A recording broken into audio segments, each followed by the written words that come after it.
Thank you for coming today. Mid-June, this is the last seminar that we will be running for our continuous professional development. I see some of our graduates here, some students as well, and obviously people who are in the industry and are interested in the subject. We were expecting about another 20 people, but I decided to start as much on time as possible for those English fans that want to go and watch the game afterwards. I was afraid a bit that people would say, oh, I didn't know there was the game, so I won't go for the seminar. Besides that, I have a classroom here full of Italian supporters who are not interested. But probably everybody is aiming, one for sure not, I've heard Zach somewhere, for sure he's not an Italian fan, so I'm sure that is not the issue. I'd like to welcome two professors from Holloway, Professor Keith Martin, who, if anybody had been present, was with us some 3 years ago, I believe. We had done a seminar as well with respect to cryptography. We had a full house on that time as well. Thank you, Keith, for returning to Malta. And today he has also with him Dr. Gerard Hanke, who is new to Malta, it's the first time visiting here. Welcome, and thank you for coming, making time to come and speak to us about your specialization. And also, this time round, I am going to introduce 3 Maltese speakers. I have Albert Attard, Christian Bayada, and Joseph Bugeya, and I'd like to tell you what our aim is. Basically, we are finding out at St. Martin's that we've got many of our students and also alumni who are doing a lot of good work in their own dissertations and in their own projects. These 3 people, all people, I don't want to embarrass them, but it's a positive embarrassment. All 3 of them, with another 4 students, actually got a distinction in their masters, and their dissertation was recommended. And we think that it is high time that in Malta we start also speaking about the same research that is being carried out by local students who are doing these programs. It is very important because we have a tendency always to believe that it is always foreigners who do all the research and study, but we Maltese never do anything of the sort. And instead of their dissertations going on their shelves and collecting dust, we hope that we'll be able to share what they have discovered in their projects with you. The agenda, I sent in the agenda as well to you. We are going to have the 5 speakers in order. Please do ask questions after each speaker, and probably the speakers themselves will allow you to ask questions during their own presentations.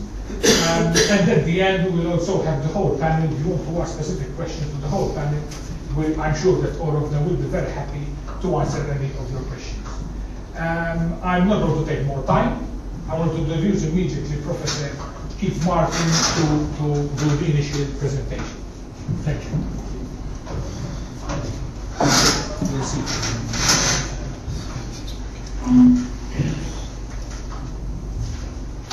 Okay, good evening. Is this working? Yeah. Yes. I can't remember the Maltese. Is it bon soir? Bonjour. Bonjour. 2 hours. One of these things. So I would point out that although there are 2 visitors here from London, we're not in a hurry to see the England game, because neither of us are fans of England. But maybe we'll go and cheer Sweden later on. So 2 caveats about this talk a little bit first. Firstly, I unashamedly stole some of these slides from my colleague Chris Mitchell, and if you pick up a copy of our review newsletter, which was available, I think it came in, then you'll find actually an article that he wrote based on some of this presentation. So if you want a different version of the same story, you can get that in that newsletter. And the second caveat is the title is a bit of a cheat to catch your eye. This is what bad journalism does. So while it says a little thief in your pocket, I think the subject matter is much more serious than that. I'm not really talking about something that's just about theft of things in your pocket. I think the problem is much worse than that. I see Charles used some license in his heading. He said, "Who is spying through the devices in your pocket?" It's much more serious than spying. So these are both potential problems, but I think the story is much bigger than that. Okay. So there are probably more slides than I can do in the time allocated, so apologies if sometimes I jump through things. I'm also very happy to be interrupted, and I also don't mind if we cover all this material. I'll just see how we go. Okay, try that way. Okay, so very quickly, just setting the scene, if you like. Mobile devices, lots of people imagine when you hear that phrase mobile device that we're talking about phones, and indeed they are the classic mobile devices, smartphones, media players, tablets, notebooks. We've got more and more used to carrying computing with us. And increasingly, these devices are networked and networked all the time. And while I'm not claiming for a moment that we understand all the threats and we've got mobile phone security under control, to a certain extent we do, in the sense that we at least understand to an extent what we're up against. I think it would be fair to say that this is a well-established industry. People are aware of the risks to things like mobile phones. I'm not sure if the users of them are so aware, but I think it's fair to say that from a security perspective, we do at least have an understanding of the kind of threats we're getting through this kind of mobile device. So these are the things I'm talking about. On the other hand, there are a lot of other devices now that are also mobile. Some of them very obviously mobile. Some of them are mobile because they fit in a pocket, and some of these are mobile because they have wheels. And increasingly, we're seeing connectivity being added into all sorts of devices like this. And I'm not so sure the threat space is so well understood for some of these technologies, so we'll talk a bit about that as we go along. So obviously, more and more ubiquitous technology, more and more smart capability in devices, and it's almost now becoming a default that devices and technology have connectivity and are certain capabilities, and I'm not sure we're watching this as carefully as perhaps we should.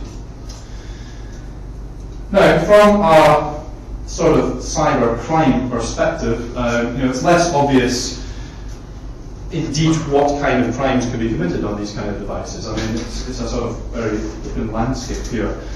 So it's very possible that we're not thinking through carefully enough the risks that we're taking in terms of putting technology and connectivity into devices. And I think that's really one of the questions I want to raise here is that, are some of these future technologies that we're putting capability into and that we're networking, have we really thought this through? Because past history suggests we don't have a very good track record on this. Most security gets retrofitted and often retrofitted far too late. So I'll have a brief overview of some of the threats to these mobile devices in general, give you a couple of examples, and I'm not trying to paint a gloom and doom scenario here, although it doesn't always sound very good. I think there is some hope, but it's going to involve action, and I'm not sure whether everyone is ready to take the action yet, so I think that's really the message here.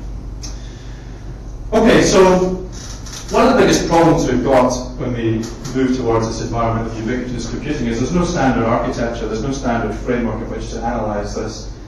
If you go back through the development of IEEE standards for things like, so mobile phones, Bluetooth, wireless LANs, every time this happens, people just invent again from scratch. So they don't seem to be putting things into any standard perspective. And we're making the same mistakes every time. And the reason tends to be because there's a great push to roll out some new technology or a great push to develop some fantastic new application. And security, of course, is one of these dull things which drags everybody back. It's the department which says, hang on a minute, have you thought about this? And no one's interested in this because you want to get something to market or you want to get things into devices. So I think we've got to be very, very careful not to make the same old mistakes again as all these new technologies roll out. At the moment, the evidence is not particularly good on this at all. Okay, so just to overview threats, and in any form of mobile environment, whether it's a car or whether it's a phone, there are really two dimensions to this where I think threats can occur. One is to communications, so this can be access to the networks, or it can be to do with the actual links between devices. And traditionally, we've focused a lot on making sure that devices entering networks are authenticated And usually it's become a lot later that people have worried about the actual networks themselves being authenticated to devices, because that's obviously, one is driven by the commercial environment the technology is deployed in. And the other one often doesn't arise because people say, oh, well, no one could pretend to be a base station of a mobile phone, or no one could pretend to be an access point for a wireless LAN. But then we discover very quickly, oh yeah, there's plenty of people who can pretend to do that. So there's the issues to do with communication, and then there's the issues to do with systems. So this is really to do with software, hardware, and even the way that people interact with these devices. And I know that there are people in this room who are interested in the part where people interact with technologies, and in areas such as social engineering, or in the processes we design around these technologies, problems occur. So the threat landscape, by and large, can be looked at as the networks, the communications, the access, and then the actual system, the threats to the system itself. What would criminals want to do with this? Well, who knows? I mean, who are we to judge what criminals might want to do? In terms of a phone, you might think, well, they want to steal your phone, or they want to steal information on the phone, or they might want to stop you using your phone. Well, you might regard personally these being, this is a great disaster for you if someone steals your phone, but these are not necessarily dreadfully serious threats from a national perspective. Okay. But it's very hard to predict how criminals are wanting to exploit technologies in the future. And also when it comes to something like terrorism, we can't predict exactly how terrorists might try and disrupt things. And if it comes to a mobile phone, you might regard many of these things as not being very serious. But if we're now talking about sort of connectivity being applied to a car or a control environment in a factory, then actually you could end up in a life-threatening environment if some of these attacks are actually conducted. So that becomes much more of a concern. Security measures, well, here's some good news. Actually, we do know how to secure systems already quite well. I mean, it's fairly well understood how you can authenticate humans to devices. It's well established how you secure wireless channels, so we know how to do that. We actually know broadly how to design good software. And we actually understand a fair amount about how to secure hardware. And we're learning more and more about user interface design. And in fact, you know, at an event like this where we're engaging in education, I mean, we can explain to users how they're supposed to use stuff. So there's a lot we can do. The question is, are these things actually being done? Are we even doing the things we could do already? And I think that's a big question which you should be asking on all kinds of future technologies that are rolled out. And generally, I think we don't do this very well, basically. The past history, as I said, suggests the network security solutions are not done very solidly at all. We tend to roll stuff out, fix the security later, often when it's too late. When everybody's using the technology, we fit it later, and then we introduce quick and dirty solutions that tend not to be effective and create even more of a mess. This is what history tells us we do. And there's not a lot of evidence of this improving. On system security, for instance, you take mobile phones. At the moment, they broadly are working very nicely, but we've had mobile viruses around since 2004, and the evidence suggests that, especially with the Android platform we rolled out now, that there's more and more risks coming in. There's more and more malware being seen for mobile phones. Now, that doesn't mean that we don't know how to stop that stuff, but I don't know how many people are let's say, patching and looking after antivirus protection on their phones in the way they're doing for their laptops or their other PCs.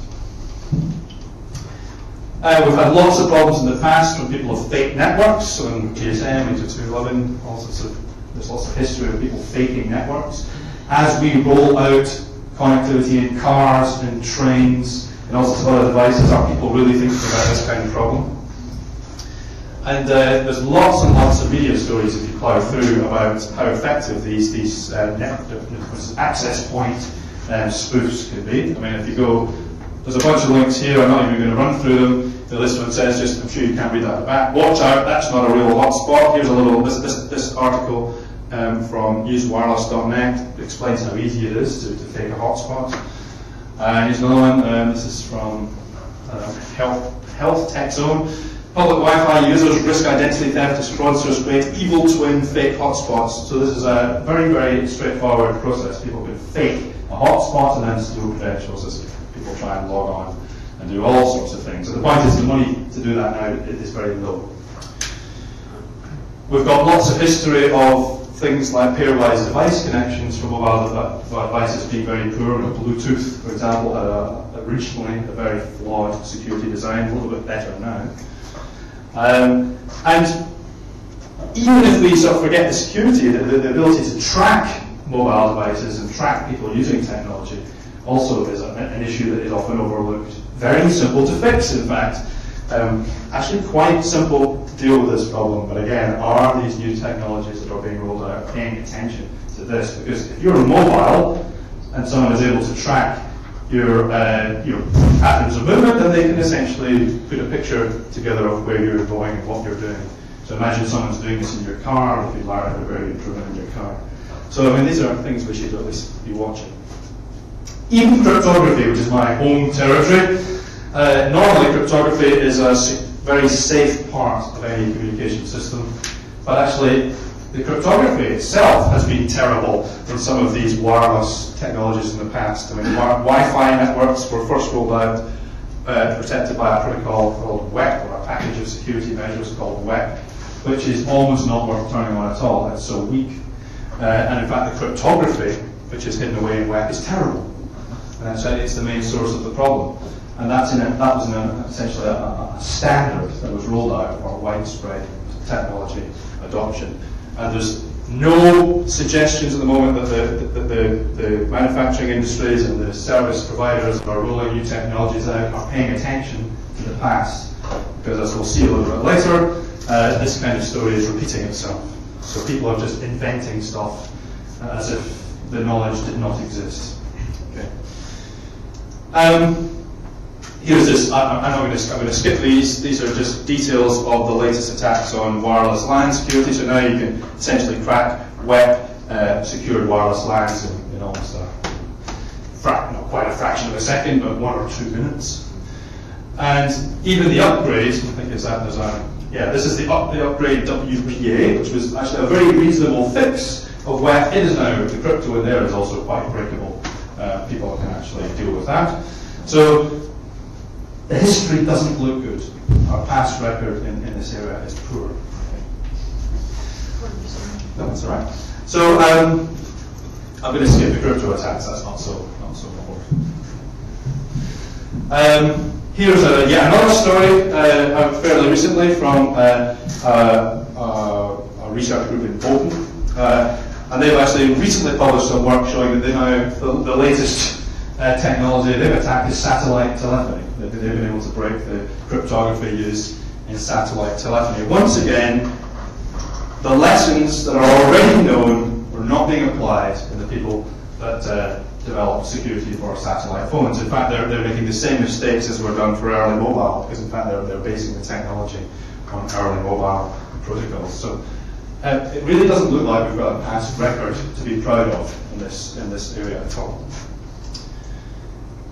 Okay, system security, just to give you an idea. I mean, this is old news now. This is 2007. McAfee started basically recording that attacks, malware attacks, and 3G mobile networks were on the rise. And recently, the situation's been getting quite out of control. And if you can flip through your favourite news story sites, and you'll see that there's plenty bad news for users of smartphones. That basically the attacks and the threat of malware on these devices is very much on the up. There's another one, another story. This is a Droid Dream, which is very, very bad news. You get that on your phone. Here we go again. Lightning strikes again. iPhone malware truly gets malicious. An iPhone is not immune to this. This is not an Android problem. On we go. Register. Apple security update leaves iPhone 3G users unprotected. Blah blah blah blah blah. Now we're going to see more and more of these stories. It seems. Okay. So it's a bit pessimistic, and doesn't get any worse. Well, all these last few stories are really all about phones again. But I mean, what's the worst that could happen in a phone? As I said before, well, it's not that serious for phones. It's serious for us personally, but it's not serious for us on a national basis. What happens if in these future technologies that we're moving into we have problems, when things are really at stake? You know, what is going to happen then? Because once again, we're seeing this functionality being added in environments where people haven't previously thought about security. And I gave the example of cars before, but the example of cars is a powerful one to me, because it's actually quite terrifying to think that a computer will be in charge of your car, and in fact they already are by and large. So this is sorry. For example, mostly that a lot of people are unaware of are the airline industry. Yes. For example, Boeing is an American company that works by typical mechanics. Mm-hmm. And then we have the more common airlines using like Airbus, which is fly-by-wire, basically electronics. Yeah. A couple of years ago, if I'm remembering correctly, I'm a bit of the aviation industry, and I've realized that some airlines have been attacked by malware, attacking airline control systems, tracking systems, connectivity systems.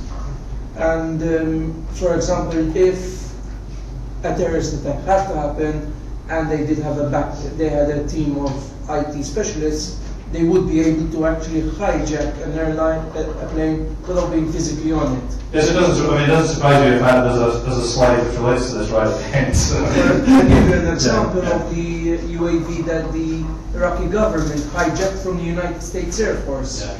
Yes. Yeah. No, it's a little bit scary. Quite honest. So I'm aware of time. I'm going to keep firing away here. Oh, I'm not. This is stop working. Oh, there it goes. So why do we end up in this situation, basically? And the main message here is, of course, there's a pressure to get to market. There's a pressure to roll out products. Security always is second place, and that is what history tells us happens in the past. There's no sign that's changing. Is it because we cannot do this stuff? No, it's not. It's because security and privacy rarely pay off. They don't seem obvious payoffs when you're developing something, and even once it's out there, they don't seem payoffs until things go wrong. And even sometimes after things go wrong, as long as it didn't happen to me, then actually people don't worry. So it's in our heads not to deal with this problem, unfortunately.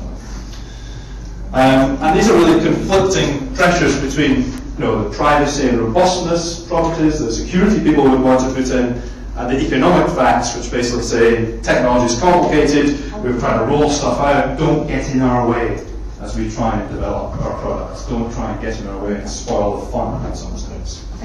So that's the real problem.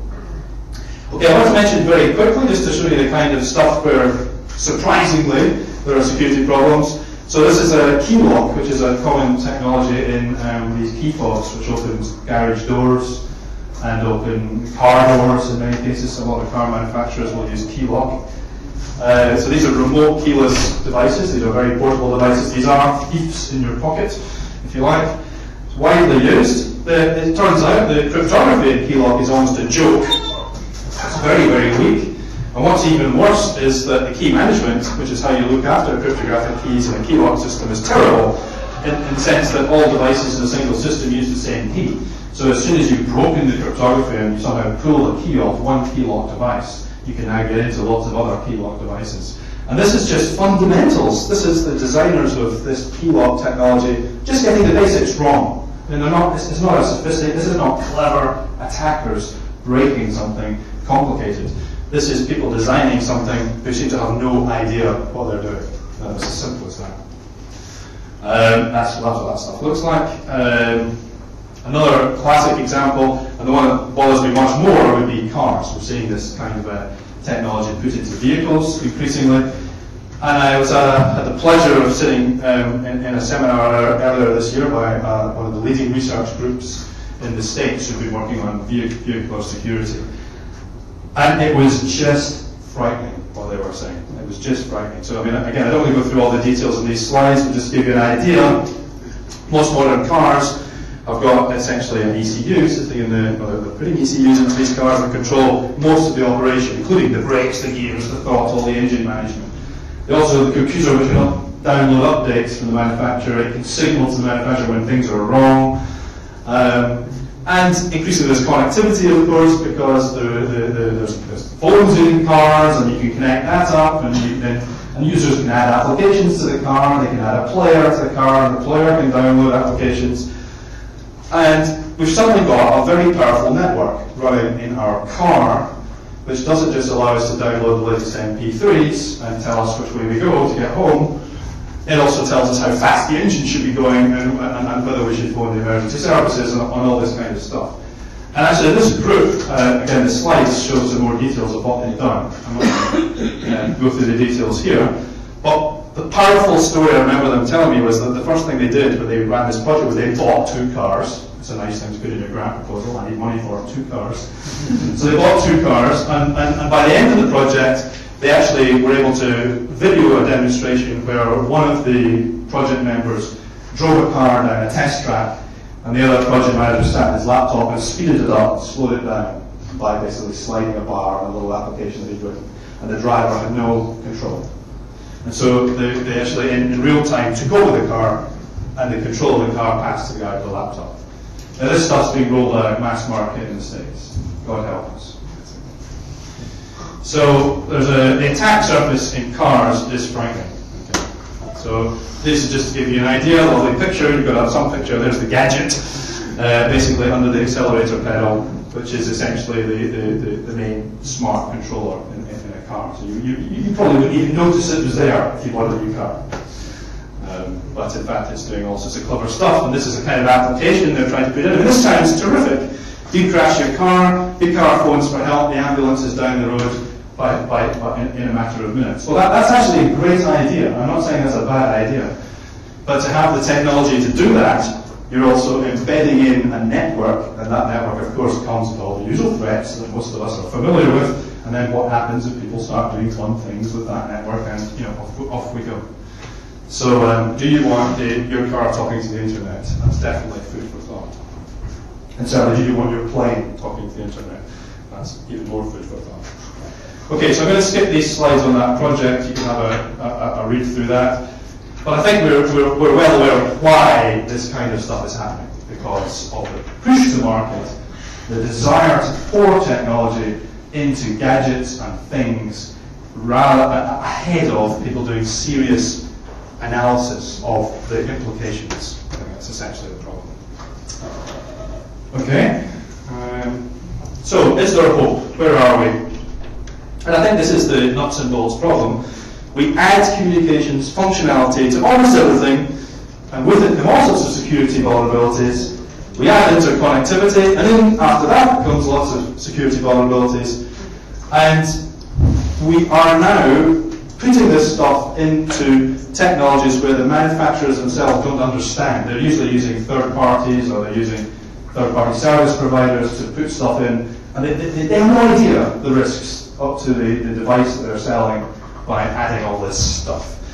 And the real worry is that this sorry cycle of security we saw with the early PCs and early phones, this could well now repeat itself for things like cars and trains and planes and God knows what. Okay, so that's not very optimistic, and I'm sure the situation will get worse before it gets better. So I don't think any of you will regard me as some wise sage if over the next few years you hear more and more stories about this, because we are going to hear more and more stories about this, and it's almost a sad inevitability that all this is going to happen. But I think, unfortunately, we have to get ready for it getting worse before it gets better, without any doubt. So, I don't know if you get this program in Malta. It's a classic British comedy, so you must get it in Malta. Because everything that's classically British is still available in Malta, even if it's not available in Britain. So it's a Dad's Army, it's a John Laurie, famous character, also, they're all doomed! You know, a Scottish accent, particularly effective in a Scottish accent. Well, I don't know if we're all doomed here, maybe that's a little bit much. But when you start thinking about, planes, as you said, and trains, well, we could well be doomed if that wonderful internet connectivity in your Boeing 747 as it passes over the Indian Ocean, well, I don't want to think about it. On the other hand, what could we do about this? And obviously manufacturers are a focal point for some of this. So how can we start to address these problems? First of all, producers of systems have to be aware that security is their problem. Okay, as you as a passenger on a Boeing 747, you should not be thinking about security. The Boeing, the manufacturers of the Boeing 747 or 7, whatever it is now, 97, they should be worrying about security. Okay. And it's not just a case of throwing some stuff in there. It's got to be done properly. Okay. But it doesn't have to be expensive. You know, I mean, there are very simple standard security lessons that are well understood in the security community that should just be thrown at stuff like this. Very simple things. Eliminate unnecessary functionality. That's a very straightforward statement. But in a fully connected car spinning down the road talking to everything, clearly there's too much functionality. Following good software engineering practices are well understood at the moment. You can get rid of many, many software vulnerabilities. I'll bet you in the next few years when we see attacks on a lot of these things, it's going to come from bad software. Doesn't have to happen. Doesn't have to, does it? Just hire a good programmer like Albert and everything will be sorted. Robust cryptography and sound security protocols are widely available. We have the stuff already. People should use it, deploy it, and they should hire the lights. Hire the right people to come in, the people who know what they're talking about, the security consultants or whoever it is that understands these problems, hire them and get them to make sure that the stuff we know about already is being done, not new wizzo stuff, the stuff we know already. Educating users, well, we all have a part to play, I think, but it's not reasonable to expect users to become suddenly super aware, but we should be a bit more cagey as users. Maybe we should be prepared to pay a little bit more for devices that have a little bit better security. Well, with the way prices are going up at the moment, we would never notice that we were paying more for security if everything's just getting more expensive anyway. But I think that's something the consumer should be prepared to do. I don't know how we as consumers put pressure on manufacturers to make more secure products, but if we have any way of doing that, we should do that. Because in fact, that is the only way. It's only through commercial drivers that some of these manufacturers might get the message. But you know, it's not reasonable to ask the general public to become security experts. So this stuff really should be dealt with at the provider, service provider, or manufacturer end, really. We should at least be aware, I suppose. You can do a lot with regulation and standardization, so governments have definitely got a role, and the regulatory bodies have got a role to try and stop stuff going to market. Who's ever in charge of transport, stop planes flying with unnecessary connectivity, get it right. So regulators, pay attention. If they're in here, pay attention. This is really serious problems. On the other hand, we've got to be careful. There's a lot of lessons from FIPS 140. This is a standard for hardware security modules, the secure boxes which control a lot of cryptography. There's been a lot of problems discovered because people desperately follow the compliance to, say, FIPS 140 when they have a hardware security module and forget to think. They see the tree and they forget to see the wood. So compliance is a bit dangerous because it encourages people to tick boxes and things when maybe they should be looking at the bigger picture. But nonetheless, I think regulation and standardization is a way to go. It's just not the only way to go, I think. Okay, so disaster can be avoided, I think. We're not all doomed. On the other hand, I don't sense a huge urgency among the manufacturers and service providers to solve this. And in the past, they've been left to clean up the mess they made behind them, and it looks like, you know, that may be what's going to happen in the future in all these other areas where connectivity is being rolled out. And let's hope not. That is what it looks rather like. And this is very much, this is been used in many contexts, but this really does describe the way it feels at the moment. We've invented incredible things now, because these incredible things are doing amazing things for us, our brains are degenerating again, and just to check Wikipedia. Well, let's hope that that is just a cartoon and not actually a vision of reality. Making connected systems secure is not trivial. It needs expertise, but we do have the technology. And that's really the message I want to leave you with. This is all fixable. If people would just pay attention, if they would just wake up. I think that phrase, sleepwalking to disaster, is correct, because if we just wake up, this can all be sorted. And I'm assuming if you're in this room today, you've got an interest in information security or IT systems of some sort, so you've all got a role to play in this, definitely. We all have a role to play. I think I'm almost on time. I've got 3 minutes for questions in order to not miss that game of football, whoever's playing tonight. So I'm happy to take some quick questions now, or we can delay questions to the end. It's totally up to the boss. You have any questions? No. Fine. No questions, eh? Yes. Do you know of any blackmail against planes or anything? Well, no, I think I don't think planes are in danger yet, let's say. I mean, you may know more than me, but I see that's the way we're moving, isn't it? I mean, we're moving towards more connectivity on an aircraft, and we're moving towards some kind of local network on the aircraft. And it may well be that planes are fine, but we don't know, and I don't know whether the plane industry is paying attention to this, and what I've heard today is not optimistic. Okay, so that was a bit of so I don't know, I don't think there has been any real problems yet. And it's similarly with the car industry, there hasn't been any real problems yet, because a lot of this stuff that's been demonstrated on technology that's on the way out there now. And the car industry are aware of the research that this group of the States done, and apparently they've taken measures now. But the point is, they didn't go to security groups first and asked how to do this properly. They just put it in the cars. And then someone said, hang on a minute, let's have a go at this. Oh, do you know that? Oh, no, we didn't know. That's the wrong way around for that discussion to happen. It should be happening that way, definitely. So, fortunately not, is the answer. Yeah.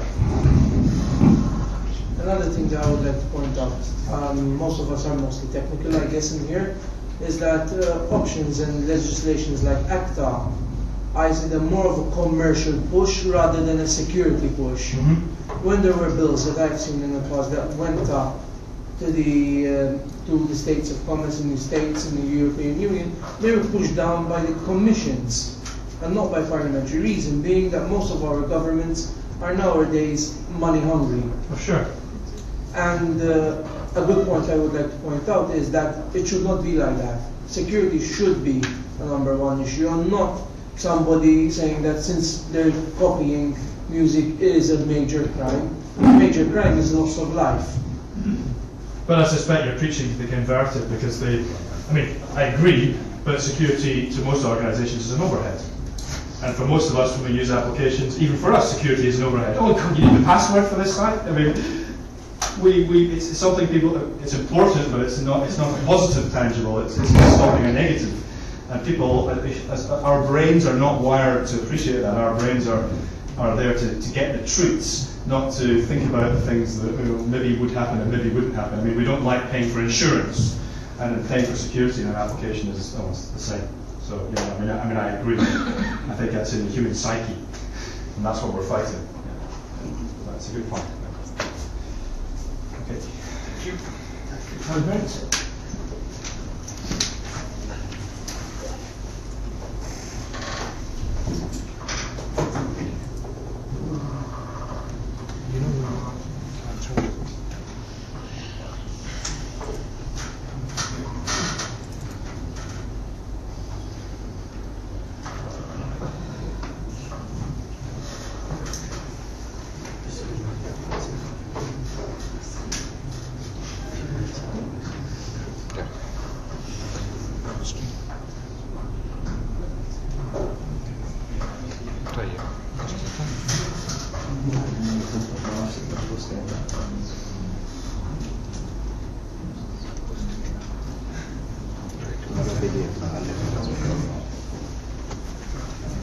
Control L.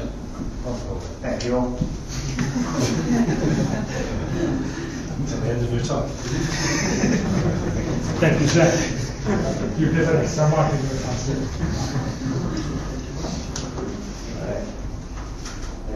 Hi. My thesis, I did some research about payments over the internet, and how these are performed, and the security implications in this area. Okay, the motivation, why I picked this subject, it was quite simple. Since the introduction of smart cards the fraud in the card industry, they went down because of the technology and the security that smart cards have to offer. Unfortunately, the internet payment system, they didn't enjoy this from the security, and frauds on the internet commerce kept rising. The main issue here is related with the way the credit card is involved during internet payments. So basically, there are two ways in which a credit card is involved. The good one is called card present, where the credit card takes an active part in the transaction, in the sense that without the credit card, without the actual credit card, you cannot do the payment. Nowadays, banks, they're rolling these smart cards, and if you don't put the smart card inside the terminal or near the terminal, the payment cannot go through. Whereas in the internet, we have a different scenario. We're using the card not present transactions, where all you need is the card details. So, the card details, you need the credit card number, the 3 digits from the back, and that's it. So if I photocopy a credit card, I can go and purchase stuff, whereas I cannot do this from the store, as I need the actual physical card.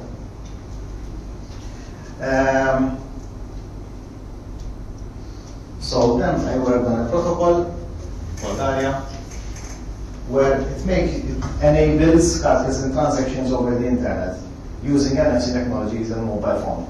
These are some of the objectives that the protocol also had to address. Some of them, I will not go through each and every one.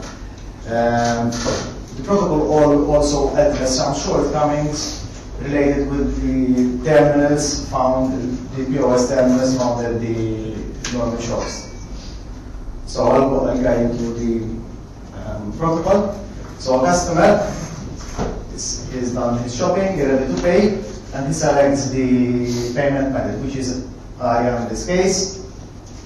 The merchant, who is already registered with the system, so the system knows about this merchant, sends a payment request to the server. And the stage is now a two-way authentication. Both the merchant authenticates himself with the server, and the server authenticates himself with the merchant. This is, if it was just a one-way authentication, you would have the same problem as Keith described with the base station mainly. And the merchant here is saying, right, I am this merchant, I'm trying to make this, I'm requesting a payment of this amount. The server receives this, looks up on the database, and creates what's called a payment request reference. This 6-digit here, it can be anything actually, identifies this transaction. So a merchant is requesting, for example, 100 euros from someone. The server doesn't need to know from whom actually. It returns this number to the merchant. The merchant will display it on the website, and the user can read it or scan it using his mobile phone. Now, with the mobile phone ready and the application on the mobile phone running, the user types in this 6-digit, or whatever the merchant displays on the website. Now, what will happen is the application will communicate back with the server, where the server will send back the information about the merchant and about the transaction with that code. This is quite important. Why? Because before the merchant can participate in this protocol, he needs to be a member or registered, let's say, with the system, and the system makes sure that the merchant is who he is claiming to be. So, if the user ends up in a bogus website and he's trying to make a payment, as soon as he puts in his digits, this code, here he's not going to see the actual name of the merchant, so you're going to see a different name. And of course the user will know that he's not talking with the right guy. So displaying the information of the transaction through a different channel removes lots of the security problems we have with these websites that look alike another website. Here the user can decide whether to stop the transaction or go through. If he accepts to go through, all he needs to do is put the credit card near the phone. I forgot to mention, the phone needs to be NFC enabled. New phones are NFC enabled, like the Samsung Nexus and the Samsung S3, they both support NFC, if I'm not mistaken. Nevertheless, the user puts the credit card near the mobile phone, provides the PIN, and the transaction will go through. At no point in time, the user had to enter his credit card details, nor log in to a system. Why? Because using the normal payment system, the user is being authenticated by the bank, as we see in the later slide. They'll call the PIN together with all the information will go to the server, will talk to the bank, and they will reply back with an outcome, basically, exactly as happens with the normal terminal. This is it. I don't know if you have any questions. So actually you're using the mobile phone as the POS, actually. You're using the credit card and Yes, the mobile yes, phone yes. as the POS. To be fair, I'm using both the mobile phone and the server application, so it's a split environment. But yes, exactly. The mobile phone and the server, or the ARI protocol, is replacing the POS. I'm not sure if I missed a part of it, but what is eventually? Is it just about authenticating with something you have only? Because the challenge seems to come from the server, if I understood correctly. No. The server itself is not authenticating the user. The server is only authenticating the merchant. So then he can display this information. What's happening if let's say Keith is the server and I'm a merchant. So I said I want to have a payment, and he said okay, but who are you? And after a while I established that I am who I am saying I am. So this part, the user authentication is No, this is something else. This is done by the bank. The user is authenticated. Why? Because the user will provide this credit card PIN number to the mobile phone, which together with transaction details are sent to the bank, and these are sent encrypted. Okay. So I enter the PIN, he doesn't enter the PIN. In the mobile phone. Okay. That's usually that's it. For me, there's two design flaws in this, which is one, that the mobile phone is a device that can be easily lost. Most applications nowadays have a cache system, remembering information. That could be a security flaw as well. Other than that is the server. It can be mimicked. And certificates have been known to have been mimicked as well. To answer your question, the application on the mobile phone doesn't have any affinity user in the sense that I can use your mobile phone to do a payment and that's it. It's acting exactly like a POS. The application on the mobile phone does not remember anything. Like when I provide a PIN, the PIN will simply go to the server. To add to that, applications on the mobile phone can be signed. And of course, this is a smaller version. One of the responsibilities of the users are to make sure that the application is signed. Yes, I can have a virus or an application that looks like this, but it cannot be signed. While it's correct to point out that MD5 certificates have been sort of cracked, I'm not sure if SHA-1 certificates they were cracked as well. And yes, while there is a family that is weaker than the other, I think the stronger family is still up and holding the fight. As for the server, no, because again, the communication between the mobile phone and the server, even the merchant and the server, is through SSL, which yes, if that can be broken, and I think given the enough resources you can break that, then I think we have the entire world wide web at risk as well. But thanks for pointing them out. Did I answer my question? But I still see that there's still, for some odd reason, it still leaves me skeptic about, at the end of the day, like you mentioned, photocopying the credit card and putting on the website. So if somebody actually nicks your phone and ends up finding the application there. It's of no point because the application doesn't remember anything. It's stateless. But what if the phone has keylogger installed on it? You're adding extra. I understand that. What I can tell you is different from a keylogger on a computer. And that's one of the risks discussed at the back of my thesis. Is here the mobile phone.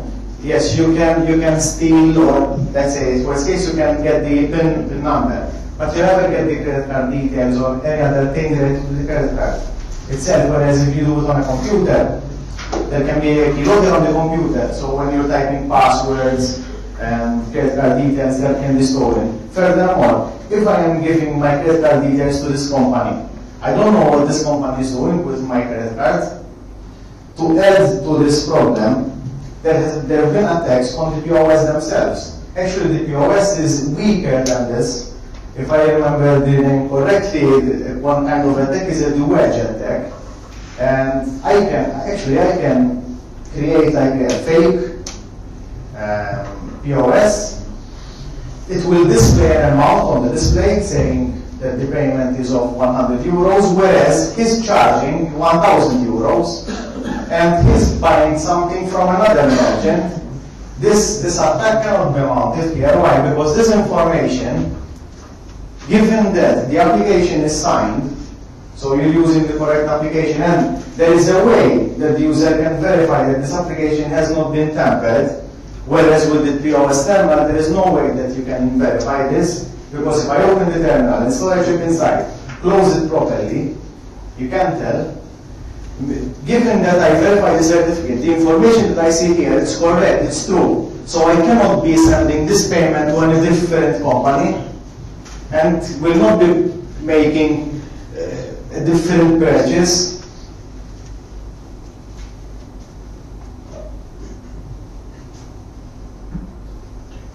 Any other question, please?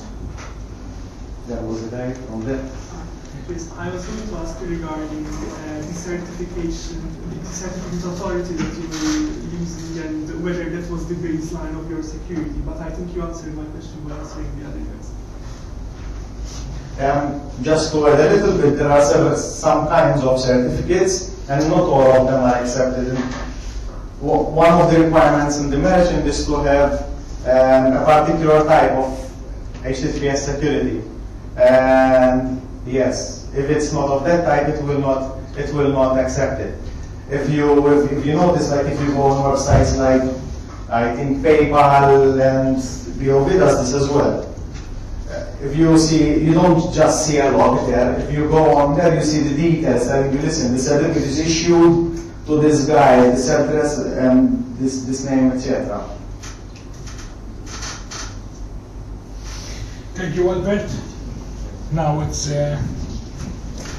Christian's turn, right? Sure. Remember, you can also ask questions at the end.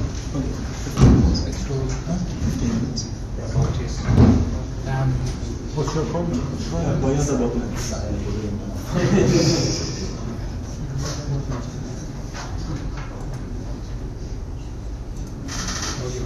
Thank you.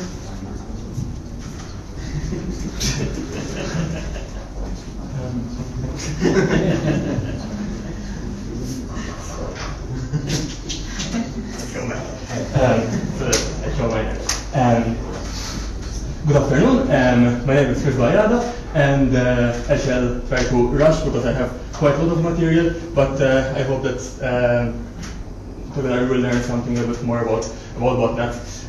One area that has particularly always interested me is the area of malware, and particularly this area of botnets. Quick show of hands, who has ever heard about the term botnets in the first place? Okay, cool, there are quite a few, and I'm going to start from scratch and try to first of all give an overview of what these botnets are and the different kinds, detection mechanisms of these botnets, and I try to also attempt to forecast the future trends and what is likely to be out there for us, waiting for us. Okay, so what are these botnets in the first place? Bots are programs. They're just programs running on your machine, with the difference that, like most other programs, they are running there unbeknownst to you. They're just running there covertly. And unlike other pieces of software, this bot software needs to somehow infiltrate your computer and start running there. The way, as we shall see, there are various ways. It could be via social engineering, it could be via a weakness in your operating system. There are literally a lot of ways in which this can be done.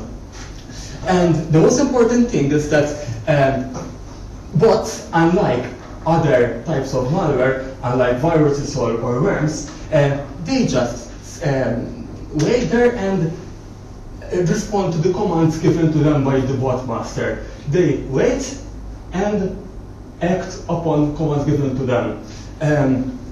Apart from that, they have other functions, such as the replication function, which I will go to later. But for now, I wish to imagine this scenario where you have one bot master and an army of computers. When they are switched on, you have like hundreds, imagine having hundreds of thousands of these machines.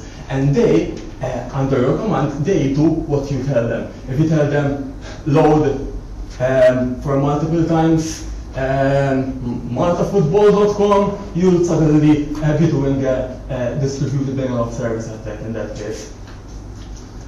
Okay, so this is a nice graphic. As we shall see soon, there's the IRC server, which is acting as an intermediary. The bot master does not really want to contact the infected machines directly because he can easily be traced back. So he might use some public infrastructure, for instance, which then would relay that message to the infected machines. And to be fair, this is the older type of botnets, which is nowadays obsolete in the term that botmasters of this sort would be easily caught. Why should botmasters become botmasters, indulge in this illegal activity? First of all, there are multiple reasons you shall see. Spamming. The spam that we receive in our mailboxes is not sent by one computer. One computer does not send millions of spam overnight. The best thing that I do is, instead of sending, I have 1 million recipients that I need to reach. If I were to send that spam, in one night, my ISP would most probably call me, tell me, what are you doing? And most probably I would end a legal problem in that case. But what if I split that 1 million email addresses between all of you, between thousands of users? That would be quite doable. You will be sending just a few hundred at night. You will be acting on my orders, and my spam messages will be out, and people will be buying my pharmaceutical products in that case. So, sniffing for interesting data, for instance, and I might have a fetish for 12-digit numbers, keylogging. I mean, there are click fraud. Click fraud in this case would be, for those who are unfamiliar with the terms, I buy 100 euros worth of AdWords with Google, and my competitor writes a program that, or has his botnet that deliberately click on my advert, so that all my money will be basically lost, and my marketing campaign will be useless, basically. Mass identity theft. Imagine this: if I were to create, I think it was Albert who suggested it, or our friend over here, to replicate a PayPal webpage, for instance, or some internet banking webpage. Ideally, I won't do it on some infrastructure that I have touched with. I won't do it on my home machine. I won't do it on some hosting company that I have paid for that I can be traced back. You have your own machines running. Why don't you start hosting the website for me? And then when people are fooled and they log in to the fake PayPal that you are hosting, then the details, the credentials are sent back to me. And that way I am keeping always one step behind of what's happening. Okay. Distributed denial of service, I already talked about it. Spreading new malware. This is very important. For a bot network to actually grow and thrive, it needs to multiply. I mean, I'm not going, there is no botmaster that single-handedly managed to infect 100,000 of hosts, but what he will do is infect the first few hosts and they have to propagate on their own, such as by using worms, for instance. Okay, and this is an interesting screenshot. This is done also for money. So, as you can notice, there has been a shift from malware. Before, it was totally destructive. You'd have, you get a game from a friend, I'm talking about like 20 years ago, you install it on your machine, and you run this executable and bang, you have your boot sector record is erased. And that was disruptive. Nowadays, you don't get a lot of this anymore. It's more like that we get our computer littered with programs that are there to either steal our money after all. And look at this. This guy, he's saying, for those who can't see it, I offer serious, this is ghostmarket.net, by the way, this guy is that used to operate at were arrested and eventually this forum was shut down. But this guy is saying, I offer a serious distributed denial of service attack service ranging from 10 gigabits per second to 100 gigabits per second. I have, somewhere he says, he has in between 80,000 to 120,000 bots under his command. And he was saying the prices range from start from $200 per day. So you can actually rent this guy, and imagine I'm a betting company, for instance, there is the match going to start. I know that the punters will start gambling about an hour before. Let's destroy his website. I will run this botnet from this guy. I will start smashing my competitors' web application, and their customers will come to me, for instance. There's a lot of money into this. Okay, Anonymous. We've heard about Anonymous. And one thing that I wanted to do is in my research, I said, botnets, yeah right, but I want to check out how a botnet really works. And I said, like, why don't I look into a real botnet? And what these guys were doing, I mean, you definitely heard about them. There was something, some kind of argument with some company. They start hammering it with the DDoS attack. What they have is a lot of people are enrolled into this voluntary botnet. It's called, the application is called the Low Orbit Ion Cannon. It's from Command & Conquer component or whatever. And basically, you run this on your machines and you are taking part in a voluntary botnet. It is people who do it are pretty naive in my opinion, because it offers no level of obfuscation or whatever. I mean, if authorities were to view your logs, they will see your computer trying to hit this particular server. And this particular this was a particular variation that we're doing against Iran. We'll see a little bit about it later. Okay, how is this achieved?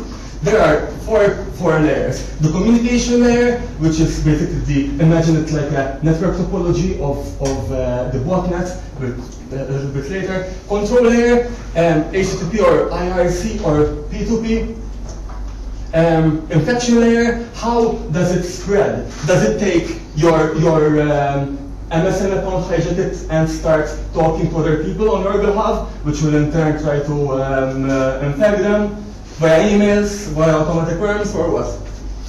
Payload download layer. Botnets needs to be updated. And an attack vector that works today may not be working tomorrow after Microsoft issue a patch for something, for instance. So we need to be able to update our bots as well. This is the infamous low orbitarian cannon. If you put it into hive mind mode, what will happen is that it will log into this IRC channel. And what I did was to tweak some parameters so that I can log in as like one of these, like one of the software, so I have a view what's happening. And these are just the admins of the channel, and hidden are thousands and thousands of clients that were over there listening. And how do they listen? How are the orders sent in this case? It's sent simply by the, for those who were using IRC Internet Relay Chat, every channel has its topic. And in this case, the topic was target Khamenei. Khamenei is some Ayatollah in Iran. So this was it. And basically, when that low orbitarian cannon, when this application was logging into this channel, it says, all right, what's the topic today? The topic is, let's target this host. And it would start hammering immediately that host. And that's when that's why I don't run it in hive mind mode, right? So basically, this is like a diagram of the DDoS attack that I was talking about. Challenges for a bot master. The bot master has to make sure that after like some portion of the bots are switched off. Let's say I managed to infiltrate the computers of St. Martin's. They are working for me now during work office hours, and Charlie he gets to know that the bot is running and just switches them off. But that doesn't mean that I don't get I lose the control of the rest of the bots, for instance. In this case, we're looking at a single point of failure where these bots are all joining that same IRC channel. They're all joining that same IRC server. And that's a single point of failure, definitely, because if that IRC server is shut down, all the bots will be orphans and they won't get any orders from anyone. So it's kind of a weakness in this IRC layout. And hence, to prevent exposure of it, try to work as covertly as possible. How easy it is to obtain the complete information of a botnet. That guy was saying, I have between 80,000 and 120,000. Why do you think so? Because they are not under his command exclusively. He cannot switch on and off these machines. They're not under his command. And there's also the diurnal effect. If the machines are all based in the US, and I want to work from Europe, I want to rent his botnets from Europe, I'll find much less bots available, because during that time these machines will be switched off because their owners will be sleeping, basically. Okay, and how prevent to make it harder for defenders? So this. Okay, communication protocols, as we saw. IRC Internet Relay Chat, bots join a channel, they get the order and start hammering or whatever order there is. HTTP, IRC is pretty easy to check. If I have a computer that is connecting to ports 6660, I believe, and that range, I say, what the hell is running on these ports, and I'll be able to close it. But what if they're checking just a website? There's the bot software that checks a site, he's sending just an HTTP request somewhere and getting the reply of what he should do. That will be much more difficult to catch. Peer-to-peer. Peer-to-peer is where the bot master will just send the order to just one or a few infected hosts, and they would talk it between themselves. And they will talk about the latest attack they have to do, the latest thing they have to do. Okay. Where to go? Now we're going to shift on the defender side. How can we kind of detect these botnets? And basically, there are multiple ways. The first is passive traffic analysis. This is the most obvious, so as to say. This is our corporate network edge router, and any traffic that goes through think of it like an intrusion detection system, and anything that goes through is then correlated. We remove a lot of uninteresting traffic. Big payloads are removed. The handshaking and everything are removed. Roughly, you should remain with around 2.7% of the original traffic will be botnet-like. And then if you analyze that traffic, eventually you might be able to see whether your machines are doing any shady operation or not. Okay. And mutual context, this was a particularly interesting scenario. So I mentioned this is our network boundary once again.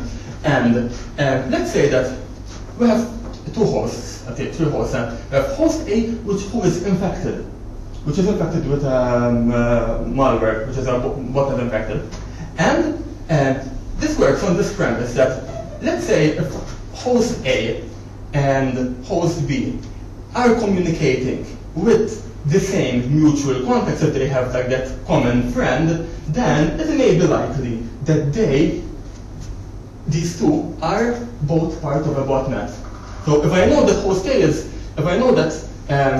host A is, for instance, let's take it let's make an analogy. If this guy, I know that this guy uses drugs, and he goes to this drug dealer, and then I see this other guy, and he goes to this guy again, I might assume that either host X is very popular, or host X is a drug dealer, and host B is buying drugs from him. And the same thing applies to here. If these hosts here are not, if this host is not a popular one like Google, Facebook, etc., and you can easily get a list of the most popular websites, Alexa, and if these hosts are communicating to shady, like to just the IP address, you don't know the NSP or whatever, then it's likely that these are communicating can be part of a botnet. And this is just network level detection. I won't go into this. Honeynet, where you set up a vulnerable environment. I'm trying to keep on time, but I'm already exceeded. Okay, and there is also one last thing, last two things actually. The host level detection, I'm just going to go through this. There is one very, very cool way that can be used to detect botnets is by, let's say we are working on the host, right? So we're no longer on the network level of traffic. And this host, what does it do when it's in order to run a command from a botmaster? So the botmaster sends the message, and the bot agent receives this message, processes the data, and the operating system does something, like opens a socket and sends some requests as part of a denial of service, for instance, or opens port 80 to set up a fake PayPal page. And one thing to note is that any action taken in this case has been remotely initiated. The user did not click anything, did not move the mouse, did not do anything in order to cause this operating system operation.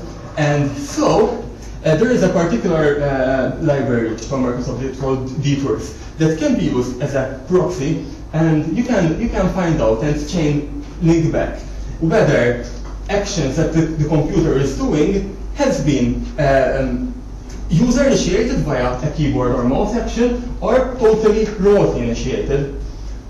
Obviously, there will be a lot of false positives if your machine is running as a server, because if your machine is running as a server, it will receive a lot of requests which will be remotely initiated. But if it's just a normal computer, this is a very, very good way of detecting botnets, because it's also does not suffer from the reactive stance of like antivirus companies do. I mean, if the machine is doing anything that you don't tell it to, and this behavior is noted, then it's like it's something not really nice might be going on. I mean, that can just be just a software update.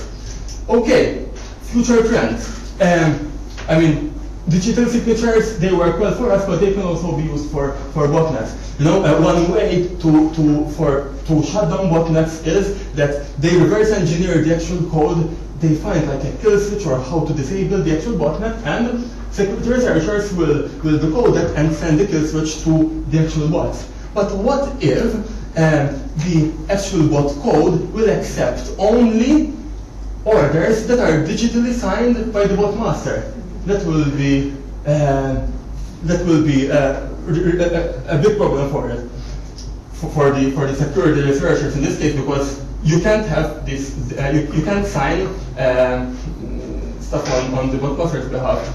Other thing, one-time passwords. Let's say there's a common seed, and the bot master generates the seed, generates a one-time password for today. Think like the HSBC or BOV tokens that you have. You generate the seed, the bot generates the seed, the bot master publishes the order somewhere. It can be, as long as it's indexable, for instance, it can be on a P2P network, it can be on a public forum, it can be on a guest book. He publishes the order over there, and the bot will have to search for that one-time password. He searches for that one-time password, and he finds that in that particular form there's an order waiting for him, for instance. And basically, you have totally decentralized the issuing of orders. Okay, and infection layer, you can do like metasploit-like capabilities in the bot in order to keep updated with latest vulnerabilities and keep growing and growing. You can put script interpreters in botnets so that the actual code to be run, you receive a script. This is the last slide, by the way. the actual code that the bot has to run is received in text form. Scripts are interpreted. They're not compiled. There are no binary signatures that will apply for it. I want the bot to do that particular action today. I will send just the raw code, the raw Python code, for instance, to the bot. And also, what if, and this is the scary one, we do a lot of presumptions. All right, we have the padlock on the browser, that's fine, I'm happy, everything is secure. We have the keys, I am authenticated, and at this point in time, and no one can do anything. And it's not really about sending that key immediately to the bot master who will do a transaction for you. But what if I say, all right, I want to do a international transfer to University of London, international bank transfer, University of London. Fair enough. What if the bot software, instead of University of London, it sends it to some other bank account in Costa Rica, for instance, and the confirmation that I get back from the bank. Remember, the bot software is running on my machine. It changes some fields to make it appear as the transaction that I did was indeed to University of Holloway, for instance. How would I get to know that the transaction was really? I had been conned by this man in the middle, which is really my computer doing this job. So, any questions? I know that I rushed through. I know that I said a lot, but yes. Your opinions on how to protect against botnets on networks, are they available for public view? My recommendations, and they are not available, but if you want to send me an email, I can send you my work, no problem. My email is bayada@gmail.com. Someone else? Yes. Thank you. It was a very informative presentation. Thank you. Can you, if you can, tell us a few words about DNS changes and what's going to happen on the 9th of July? DNS change and if you are in a position to do so. What's going to happen on the 9th of July, really? I'm not really informed. I mean. Okay. There are some servers now. Oh, right, they're going to add these new, I don't know, I'm not that into this, but they're going to add these new domains, right, like .pizza and They're going to shut down some servers, which are now replacing the affected servers. Once these servers are shut down, anyone infected with the DNS changer will lose connectivity to the internet totally. And that will happen on the 9th of July. So, and there are thousands and thousands of home as well as businesses infected with this DNS. But it will be long, or there will be an expected downtime. Well, there's a fix for those who apply. That is why I asked. Okay, what worries me more about this DNS thing is that rather than having a DNS server which is unreachable, it's more the fast flux DNS where I do a query for Google.com, and the answer that I get is for someone else's machine. I do a PayPal.com and I get a reply to Charlie's computer who is running malware on that. And I'm more really concerned about that rather than downtime per se. I don't know what the security implications of the scenario that you described are, but I have to read about that. Anything else? Thank you. Thank you, Christian. I mean, I feel that I should give you an energy drink because but I'm sorry with some water still or sparkling. Please pass it on to Gerald. And please, even though Christian was always mentioning me that I have malware on our jet, I can assure you that we try not to have that. Thank you very much. And now I pass on to Dr. Gerard Hanke. I just put on his presentation. So, what was the name of yours? Cyber. The Maltas and Martins one. Can you hear? The Maltas and Martins one. This one. Thank you.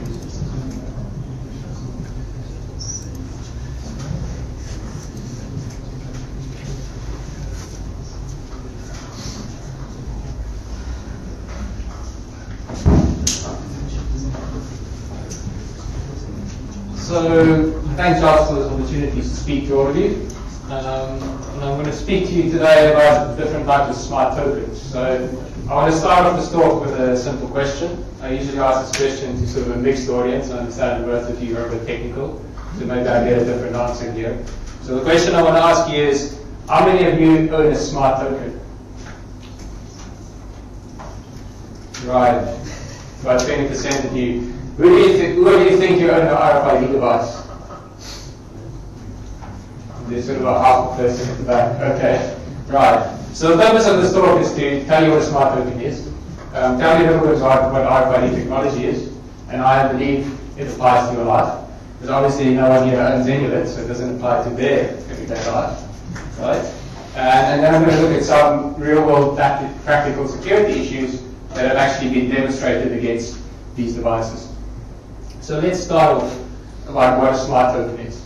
So a couple of years ago, we had smart cards. And if I told you that it's a smart card, you'll probably recognize it. So it looks like a card, and it has a little chip interface on it, so obviously you know there's computational logic in it. So we're all comfortable with that.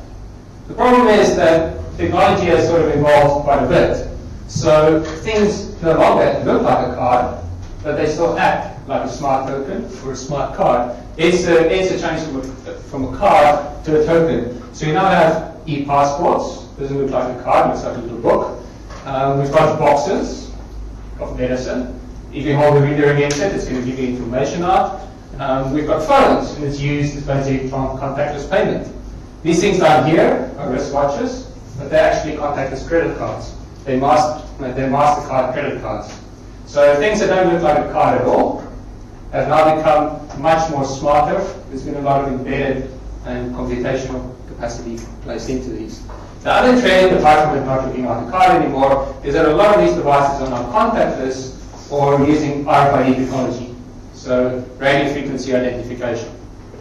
So let's take a brief detour first to just speak about radio frequency identification for a while. If you go to Google later today and you type in RFID, most of the results you're going to get back says RFIDs are low-cost, small, dumb devices that get placed on your sock to track them in the supply chain.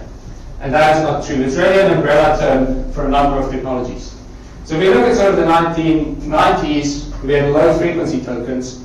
And these were just a lot of coils and they used on magnetic induction. So we had some access control. That's what access control cards looked like when I was at university. It was quite a while ago. We've got these devices that people implant into themselves, into animals. It's basically a unique identifier. And we've got another RFID device here that's getting used in the US to track livestock. So it basically prevents livestock theft and tracks them at the market. Today, most of the security applications we look at use high-frequency tokens. So we're looking at credit cards. We're looking at labels. So labels, especially in library books, are examples of RFID in this radio frequency. And the most obvious advantage they had about their LF counterparts was much more computational capability. Similar range, but they were also flexible. So you can print them on a printed circuit board, you can print them and basically bend them and stick them on things. The RFID I mentioned that you'll find on Google are UHF tokens, so ultra high frequency tokens, and they're basically only labels. So you put them on medicine, you look at schemes like ePedigree in the US that track sort of the authenticity of different medicines, because faking medicines is actually quite a big business. So that's very nice. None of us has a cow with a tag in it. So how does it actually apply to our life? We'll get to that later. Secondly, or maybe the most sort of recent advance in this field is NFC, so near field communication. RFID technology is going to sit in your phone. So what we have here is a Nokia 6131. So you can see the RFID antenna down here. You can see a chip here, which is basically the NFC modem, so that has all the communication for you. And then the left here is something we call a secure element, which we'll get to on the next slide. So the big thing linking this phone to RFID is that putting NFC in your phone allows you to use it as an RFID reader. So you can use to read any sort of passive tag. You can also use it to emulate a tag. Right, so all those contactless credit card and EID applications you can now put on the phone. It also has an active communication mode that's not that commonly used, but it's used for communication between two NFC devices. So it has the NFC module. It then has an untrusted application area, which is just the normal sort of baseband processor of the phone. And then it has this secure element, which is the trusted execution environment. That trusted execution environment with the secure element is basically at the aspect of NFC that brings it under the smart token umbrella. What that smart secure element basically is a little smart card soldered into your phone. There's also alternative architectures for this. So some people say that instead of soldering this extra smart card into our phone, we should just keep the SIM card as it is. There's some people that say we should just plug in an SD memory card. And there's some people that say, why not combine all of these? Technology is cheap, let's put them all in. The main purpose of the secure element, because most people see mobile devices as not being very secure, or not today in any case, is to provide some tamper resistance, some security mechanisms for whatever applications we're trying to run, secure execution of sensitive applications, and secure management of these applications.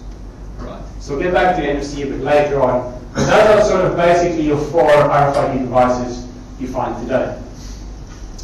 So getting onto these applications, so why is RFID and smart tokens important to us? So essentially what is becoming very popular is item tracking and labeling. If you're in the US and you want to sell a product to the Department of Defense, or you want to sell a product to Walmart, a very, very large supermarket chain, all your items must have RFID on it. Otherwise it will not be put into those supply chains. The various sort of commercial examples of these by NXP, by Texas Instruments, a number of others. The main security here is privacy.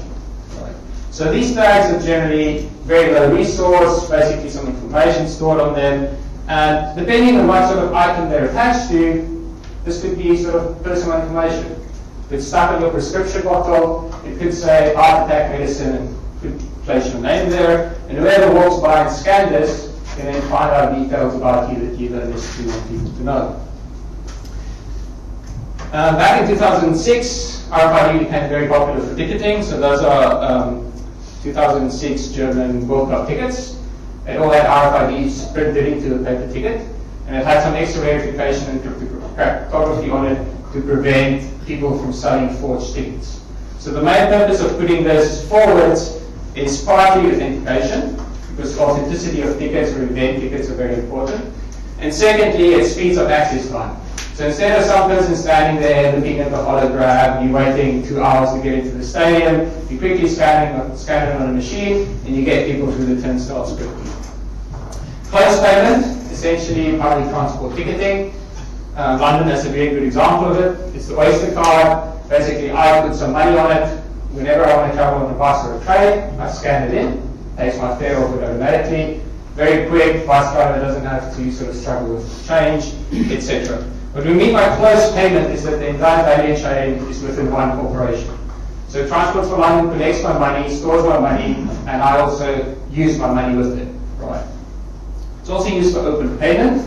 Here we are looking at contactless credit cards. So Visa PayWave, American Express, ExpressPay, MasterCard PayPass. So open payment, as opposed to what the closed payment was, is I have money in my bank account and I can basically spend it with anyone I choose. Right? And the person who I spend it with doesn't necessarily have a direct link to my bank account. So this is especially popular in Europe, where it's basically standardized as the EMV payment. EMV is also making a strong move into the US, where we traditionally had proprietary systems, so each one of Visa and MasterCard ran their own system there. And we sort of have different approaches to system implementation. So the US long held that the best way to maintain security is to make all transactions online, whereas EMV sort of takes the approach that we can have some risk management between forcing online transactions all the time, and doing symmetric cryptography between the card and the back end, and doing some offline authentications between the card and the reader. So obviously I'm not going to tell you how important security is in payment applications. Looking at access control, this is actually one of the initial applications of RFID and smart tokens. The first RFID door lock was actually built in the 1970s, so this is ages ago. Used out of, to start off with, low frequency flags. And today there's a number of people selling doors like this, door locks like this, Salter and HID being the main ones. It's also common to combine these with an identity cards, and obviously you want in any access control system to prevent unauthorized access. So you don't want people to counterfeit these cards, and you sort of want to make sure that they're actually genuine. Unfortunately, security in the systems vary a lot. It could be a simple UID transmitted by the card, or there can actually be some good cryptographic protocol on it. Identity, another very core driver of smart tokens and RFID in general. Travel documents, so International Civil Aviation Organization. E-passports, all passports issued in the EU after 2006. March 2006 are e-passports. There's a smart card inside it, a contactless smart card inside it. In the US, there's a huge Western Hemisphere travel initiative, basically smart driver's licenses that allow you to travel between the US, Canada, Mexico, and Bermuda. We have national ID documents. From this year, all residence permit issued by the UK government no longer gets placed into your passport. There's some sort of sticker. They now issue you a separate biometric card, which you're allowed to carry with you, or sort of required to carry with you at all times. That is both a contact and a contactless RFID smart token. First 2001 is something that's very big in the United States. Every single federal employee will have a PIF card, so a personal identity verification card. And that will both be a smart card and a contactless card. So obviously, once again, in these cases, smart tokens are especially important for privacy and authenticity. Before getting to that slide, we'll go back to our initial question. So now considering that e-passports, credit cards, SIM card, your phone, everything is a smart token, who thinks they own a smart token? I'm going to guess most people in this room. Right. Point made. So RFID security is crucial. We've looked at all these applications. We looked at payment, we looked at identity, we looked at access control. Those are security sensitive applications. We might look at those systems and we say they're huge. There's huge back-end systems. There's enrollment. There's all sorts of back-end processes. Yet we've got this small little token, and if that token fails, it could have severe consequences for the entire rest of the system. So when we basically look at these things, we have very basic requirements. We're looking at confidentiality, so sensitive application data. What about our privacy? And I'm going to borrow this cartoon at the bottom, because once we started doing logistics tags in 2003, people were immediately thinking, if I'm going to have an RFID tag embedded in everything I own, how easy is it for people to basically find out information about me. Right? I'm going to walk by someone in the street, they're going to know I have a wig on my head, they're going to know how much money's in my wallet, they're going to know what book I'm reading, they're going to know what's in my briefcase, right? And that is not a good thing that we really want to happen. So authentication ties onto that, because I don't want someone to read my tag if they're not authenticated to do so. And then we're looking at data integrity. That's more from the reader's side. If it reads this data, is it actually still valid? Right. Unfortunately for us, or fortunately for us, because we like talking about these things, there are a lot of issues with RFID security. And they're widely reported in the press, and there's a lot of people that actively do research in this area, and there's a lot of what we call sort of enthusiastic hackers who go to hackers conferences that like to demonstrate things that could go wrong with RFID. And these are widely reported in the press. Right. So next slide is a disclaimer. Don't believe everything you read. I would say 80% of what gets written in the press is largely nonsense and a wild over-exaggeration of what's actually going on. So I've just picked out some all related to e-passports here. So this is a friendly gentleman from the ACLU, so the American Civil Liberties Union. Back when in 2003, when the US first wanted to put RFID technology into e-passports, they had a very conservative campaign to prevent this. Okay? And he traveled around the country doing these demos that said, if we put this tag in my book, in my passport, all these people are going to be able to read it from like many, many meters away. What he didn't tell anyone, which was a bit of a misrepresentation, that the technology he was using to do his demonstration was not the actual technology that we're going to actually implement. So whereas the technology that we're going to implement had a theoretical operational range of like 5 meters, the technology that he stuck in his passport was actually intended to be read at 10 meters. And they were never considering that in the first place, but it's sort of like misreported in that way. Similarly, there's been lots of stories about e-passports getting cloned. And that is also a misrepresentation of the fact, because all that happened was that people could basically copy the card and put it into a blank card. That, unfortunately, is not a cloned passport. If you try to travel to the UK or to any other country, and you turn up with essentially a photocopy of your passport, you're not going to get in. Right? And that's essentially what it is. It's part of the security, but it's not sort of a travel document on its own. Similarly, this is the most recent story, and this got a lot of airplay, is that this guy drove around San Francisco and he apparently from his car could board, drive and see people's e-passports. Once again, it wasn't e-passports at all. It was some sort of scheme called a pass card and not an e-passport. Misrepresented again. So really knowing about these issues and having some background and thinking critical about security helps you to identify real threats from sort of what we call overhyped threats. So brief overview of practical RFID and contactless security issues. The first point is very important. Contactless tokens are still smart tokens or smart cards, if you wish. This is important because if I go down this list, you're probably going to tell me, well, I thought that was obvious. Well, we've encountered this somewhere else. That's not very exciting. I've seen that before. And that's sort of the point of the slide. In my personal opinion, every time you have a technology and people have figured out how to use it, what happens then is it changes slightly. So you go from smart cards, everybody knew how to really secure those systems. Everybody is comfortable with the technology. By only changing the communication interface from contact to contactless, suddenly all that went out the window. So we have to reinvent the security wheel, right? And it shouldn't really be that way. So contactless tokens are still susceptible to sort of all the attacks that were previously demonstrated on contact cards. So cloning, side channel, and tampering. We sort of have this notion that a lot of people are designing security algorithms for the contactless smart card market, which are proprietary, which is not tested, which is not peer reviewed. And those sort of things sort of hanging around and blow up at inopportune times. Looking at back-end security, simple things such as misconfiguration, SQL attacks, which should be well known to a lot of other people, especially those people who work in web security. And then just the basic factor that it has a radio interface. So eavesdropping, skimming, and relay attacks are sort of straightforward. What we mean about physical and side channel attacks, which is attacks we all know previously from smart cards, is that generally we don't want to sort of measure physical characteristics such as the power usage or electromagnetic emanations and getting any information about it.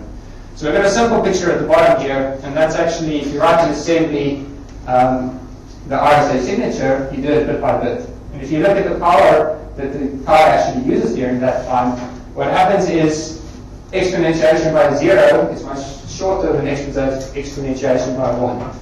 So you can clearly see that if you have a short gap, it's a 0, and if you have a long gap, it's a 1. That's not an issue with using RSA or using any sort of public key crypto, and basically an issue of a token that's not well designed. Similarly, the photo on the left is one I took, which is a very secure product. But if you basically take the plastic layer off it and you put it onto a microscope, the designers left us these nice debug pins here, right? And they're on the data lines, so those are your 8 data lines going to your memory, right? So if you put a microprobe on it, very feasible to do, and you run a transaction with it, you see all the information in plain text, right? Those are things you don't see in contact cards anymore, because people figured it out, but things still hanging around in contactless cards for some reason. Similarly, very easy to clone and emulate contactless cards, right? All of these are things you can buy on the web, including this nice one from the university. Not cheap, but available. So really, making a claim that says these tokens are difficult to emulate, difficult to clone, or difficult to put custom routines on, are no longer valid, right? It's not an attacker that builds his own hardware at home, it's a guy that orders it paying with paper. Security obscurity is a big issue here. I spoke about people designing security algorithms and not really testing them or looking after them at all. Right, so there's a lot of examples here. Keith briefly speak about Keylog, that's a good example, but that's not the only one. You've got MyFair Classic from NXP, you've got NXP High-Tag, you've got all the HID products, you've got Atmel Crypto RF, you've got the Text Instruments Digital Signature Transponder. Those are all crypto algorithms designed by teams, kept secret, and hoping that if they kept it secret and made it secure. Right. The problem with this is that there's a lot of inquisitive minds out there. Right. So the first one that sort of brought everything crashing down was Texas Instruments. So a bunch of students found the pattern that described how this algorithm worked. They then sort of brute forced all the possible combinations because they could see the linear feedback, well, the feedback register it had from the pattern application, and figured out how it worked. So first they found out the algorithm. They then found out that it was really bad, and they found out that they could brute force the key really quickly. It's essentially a 40-bit key, and you can get it back in a few hours. The problem was that all these things were built into cars as contactless access keys, and also used in payment systems at petrol stations in the US. And all those people were sort of forced to update very quickly because this thing fell basically down overnight. Much more widespread issue was MyFair Classic. This was back in 2006. So MyFair Classic is a product by Philips and then by NXP. That is virtually the de facto industry standards for payment cards in public transport. Right. It was developed back in 1995, Crypto One algorithm. It's a 48-bit key, which today is pretty weak by any means, and it's still being deployed. It's a stream cipher. And it was used in a significant number of systems, access control, travel, and closed payment. So once again, researchers reverse engineered the cipher by analysis of the IT architecture at this time. They then handed that over to the mathematicians because they learned. And within days or weeks, serious vulnerabilities was found in this. And we're now down to a case where if you observe one valid transaction or two valid transactions, you can basically get the key back in under a minute. Right. That is not very secure at all. So just looking at the way they did it, because they didn't really use a computer science approach, rather a physical approach. So if you look at an integrated circuit, it has different metal layers. So your logic is in the bottom layer, and then everything is sort of connected together by interconnects from the top layers. So they basically opened the chip up, took a photo, scraped off the next layer, took a photo, and then scraped it off again and took a photo of the bottom layer. They then went and looked at the bottom layer and they figured out what all these sort of binary low-level logic was, and figured out how this algorithm worked. Right. So it's quite an impressive way to do it. And it's quite an interesting way to do it. And I believe they use sort of a very cheap microscope and some sort of industrial chemicals to do it in their kitchen. So it wasn't really all that difficult either. Right, so that's that for obscurity by security. Back-end security, right. Do you trust the data? So what happens here? I design a system that says I read a tag. Unfortunately, this is a closed system, so I also wrote the data on the tag. So immediately I think that whenever I read one of my tags, I know how the data is formatted. And I know what the data on that tag looks like. What I forget about is that anyone can buy a tag and put his data on it and then present it to my reader. So all sorts of interesting things started happening here. We started seeing buffer overflow and denial of service attacks based on strange code segments written to RFID tags and then presented to actual readers. Right. We saw SQL injection attacks, where funny code was put on a tag, given to a reader, didn't type check, didn't do any checking on the information coming in, and then doing damage to the backend system. Similarly, we have some good examples of malware. Now, as strange as that sounds, how these things worked was I write a tag with malware on it. You bring your phone or your reader close to it, read that tag, and I effectively affect the phone or your reader. And whenever we then interact with further tags, that virus or that gets written onto the tag. Right. So in effect, once I've infected your reader, all subsequent tags you read get infected with this malware.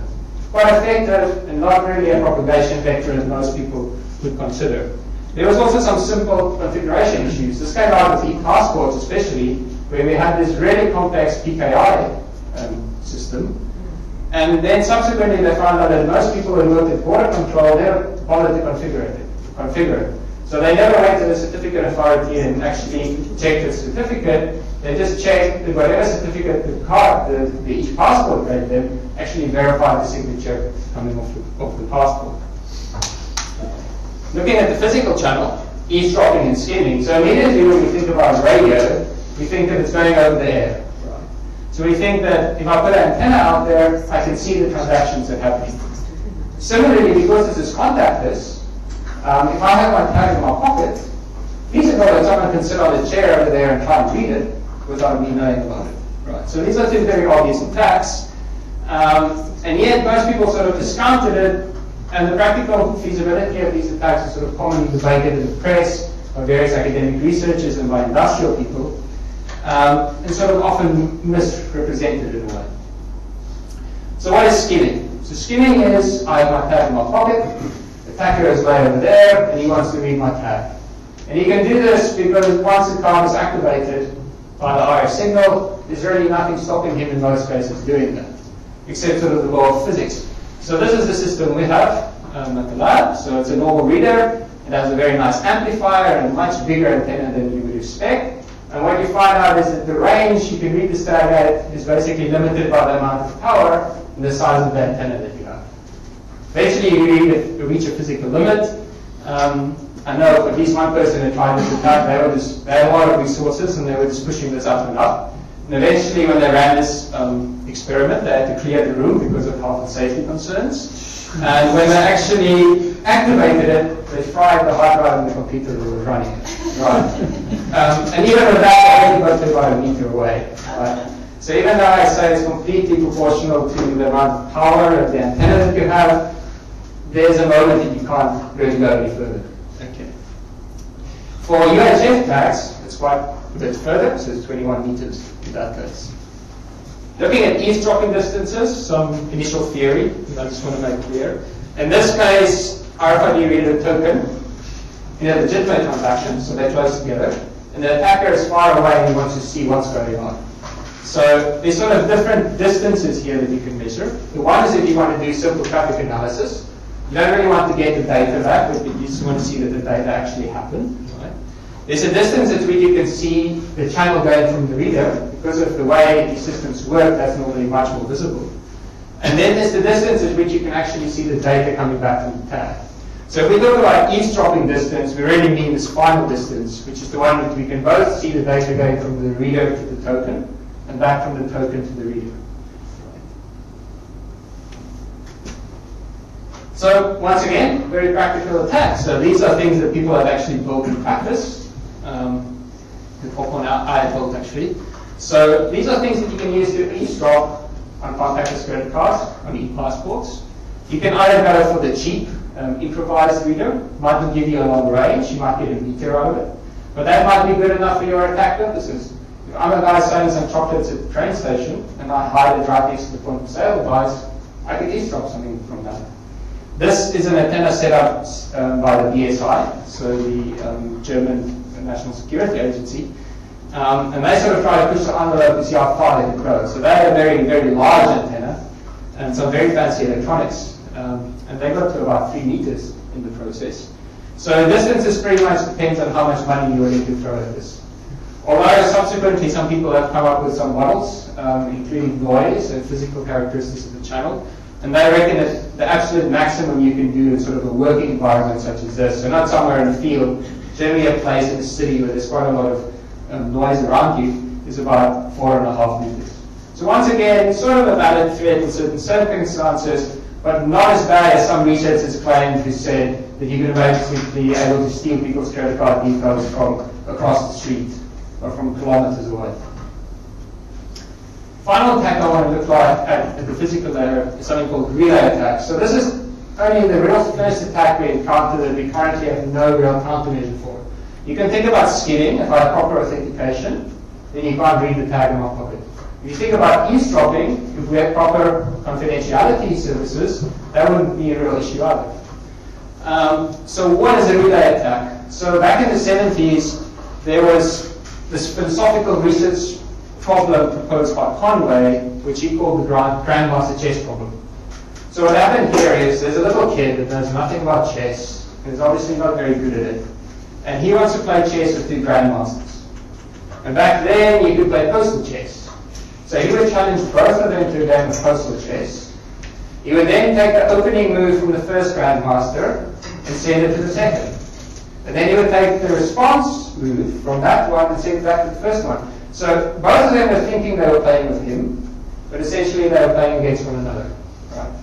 So that's the Grandmaster Chess problem. So at the end of the day, the scared without knowing anything about chess could draw both of them or beat one of them, right? Which is a pretty good result. So a relay attack is basically a practical security implementation of that. So what we have in RFID requirement is an actual smart token. The attacker then has a proxy reader, a proxy token, a communication link between the two, and somewhere there's also a real token reader. So whatever this token reader sends out, any command it sends out, gets relayed across and presented to the real smart token. Whatever response it gives goes back to the real token reader. So what is the real life implication of this?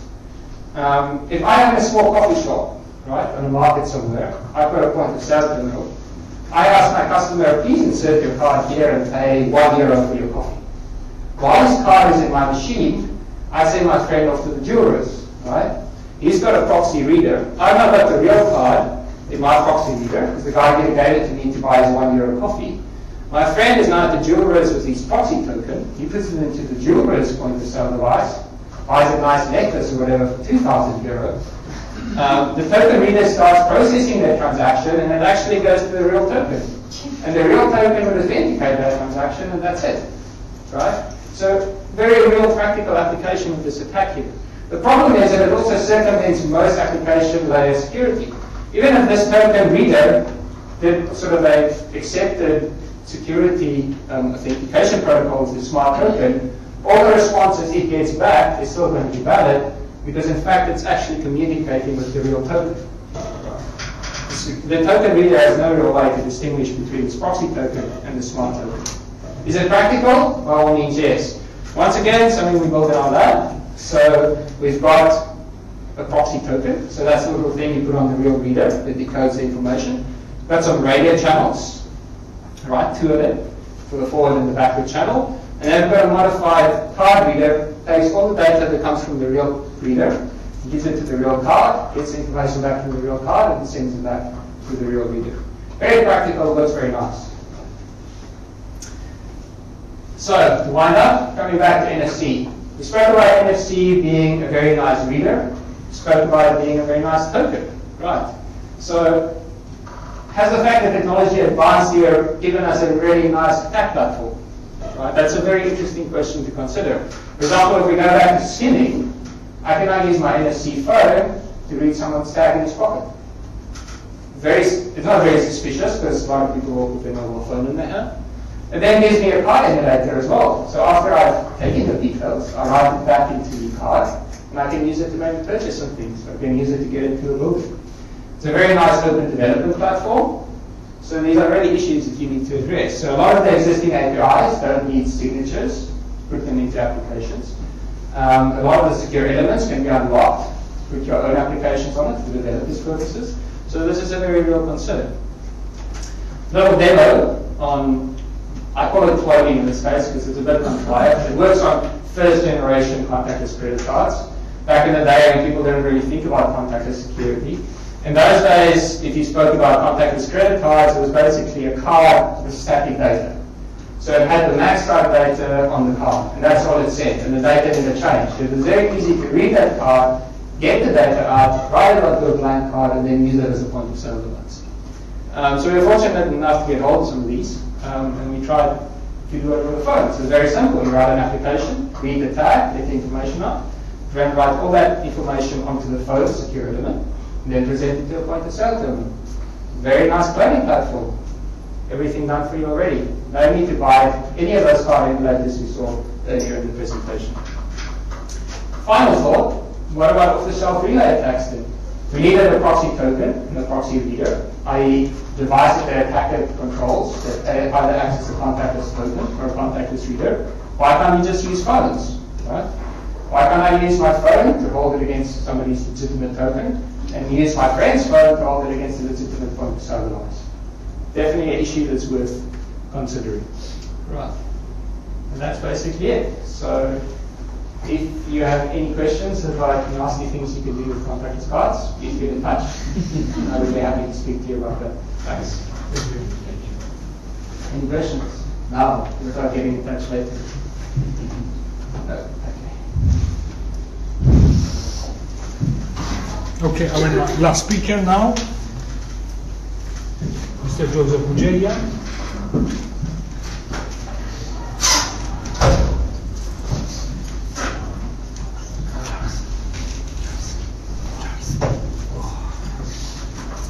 Good luck.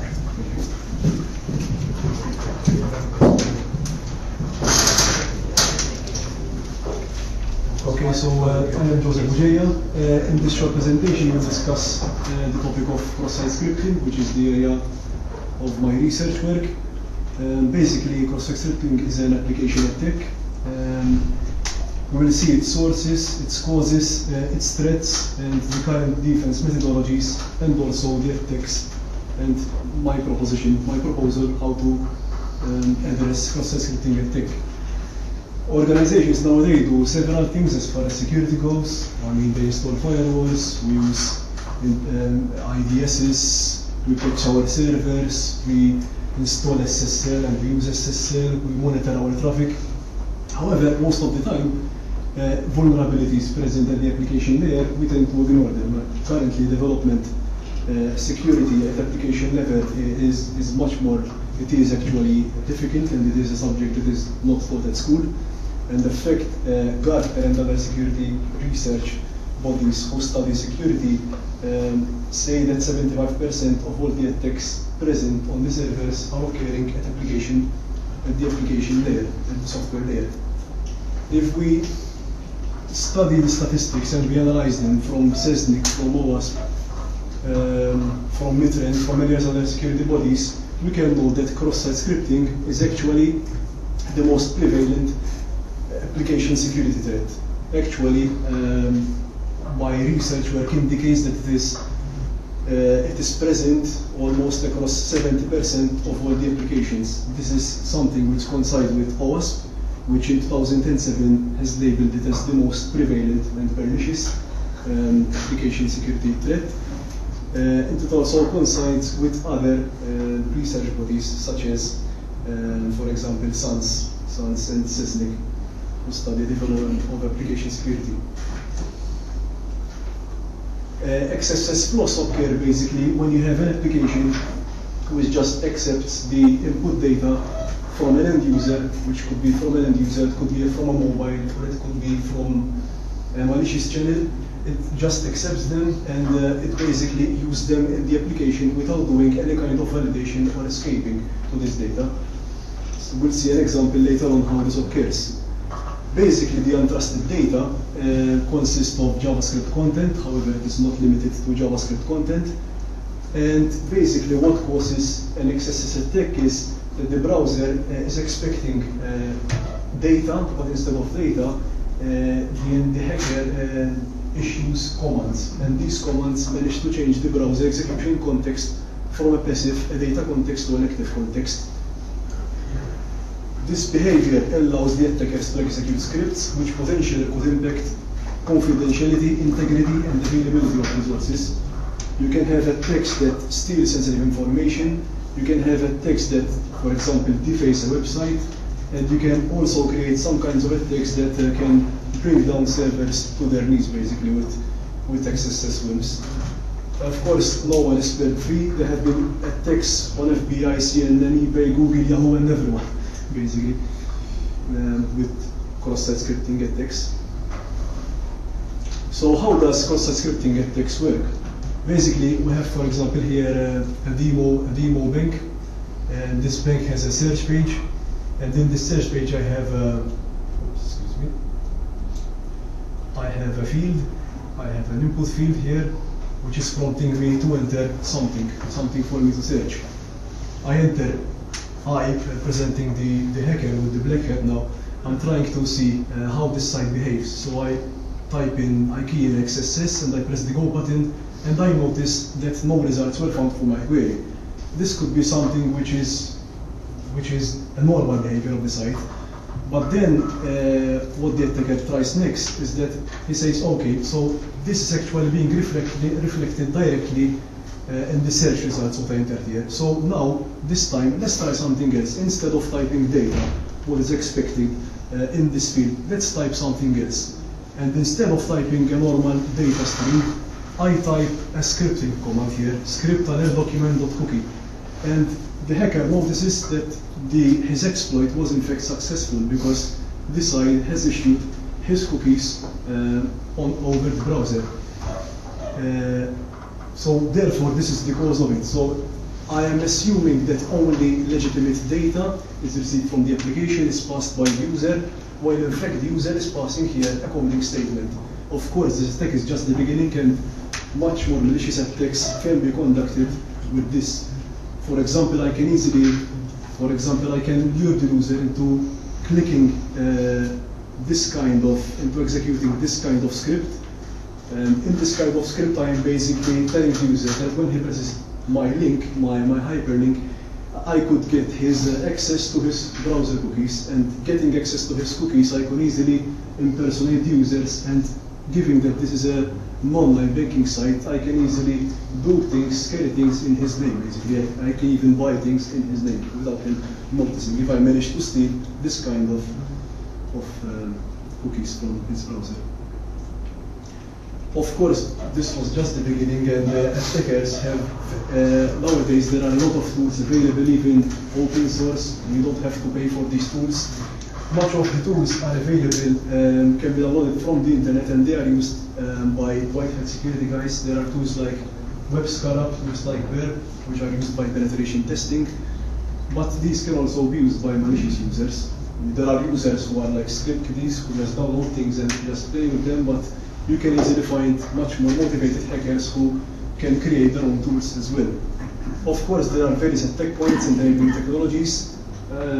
Much researchers and much of the tools I have studied myself think that have an assumption that only attacks are conducted using JavaScript, but in reality there are attacks which have been proven to work even with Visual Basic scripts, and attacks which over channels such as cascading style sheets, which seems to be benign at first, but in fact if there isn't any validation at application level, you would easily get hacked.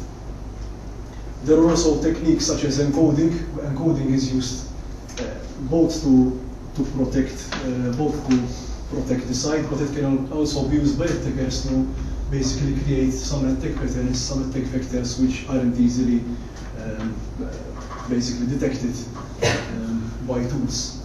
You can also have code obfuscation techniques and URI shortener techniques. So instead of me giving him a link, as was before, document.location equals document.cookie, for example, I would easily run the code with a URI shortener, and the code isn't immediately the user wouldn't immediately notice that that is an attack string. You also have the attackers also exploit some subtle browser tracing quirks.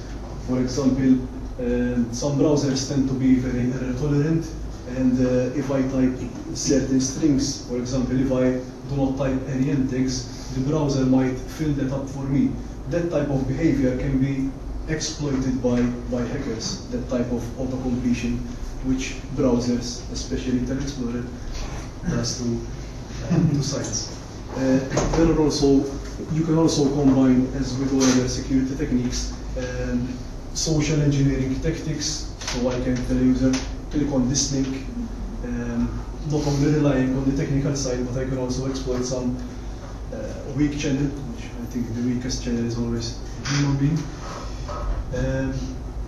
Over the years, there were a lot of defense strategies developed.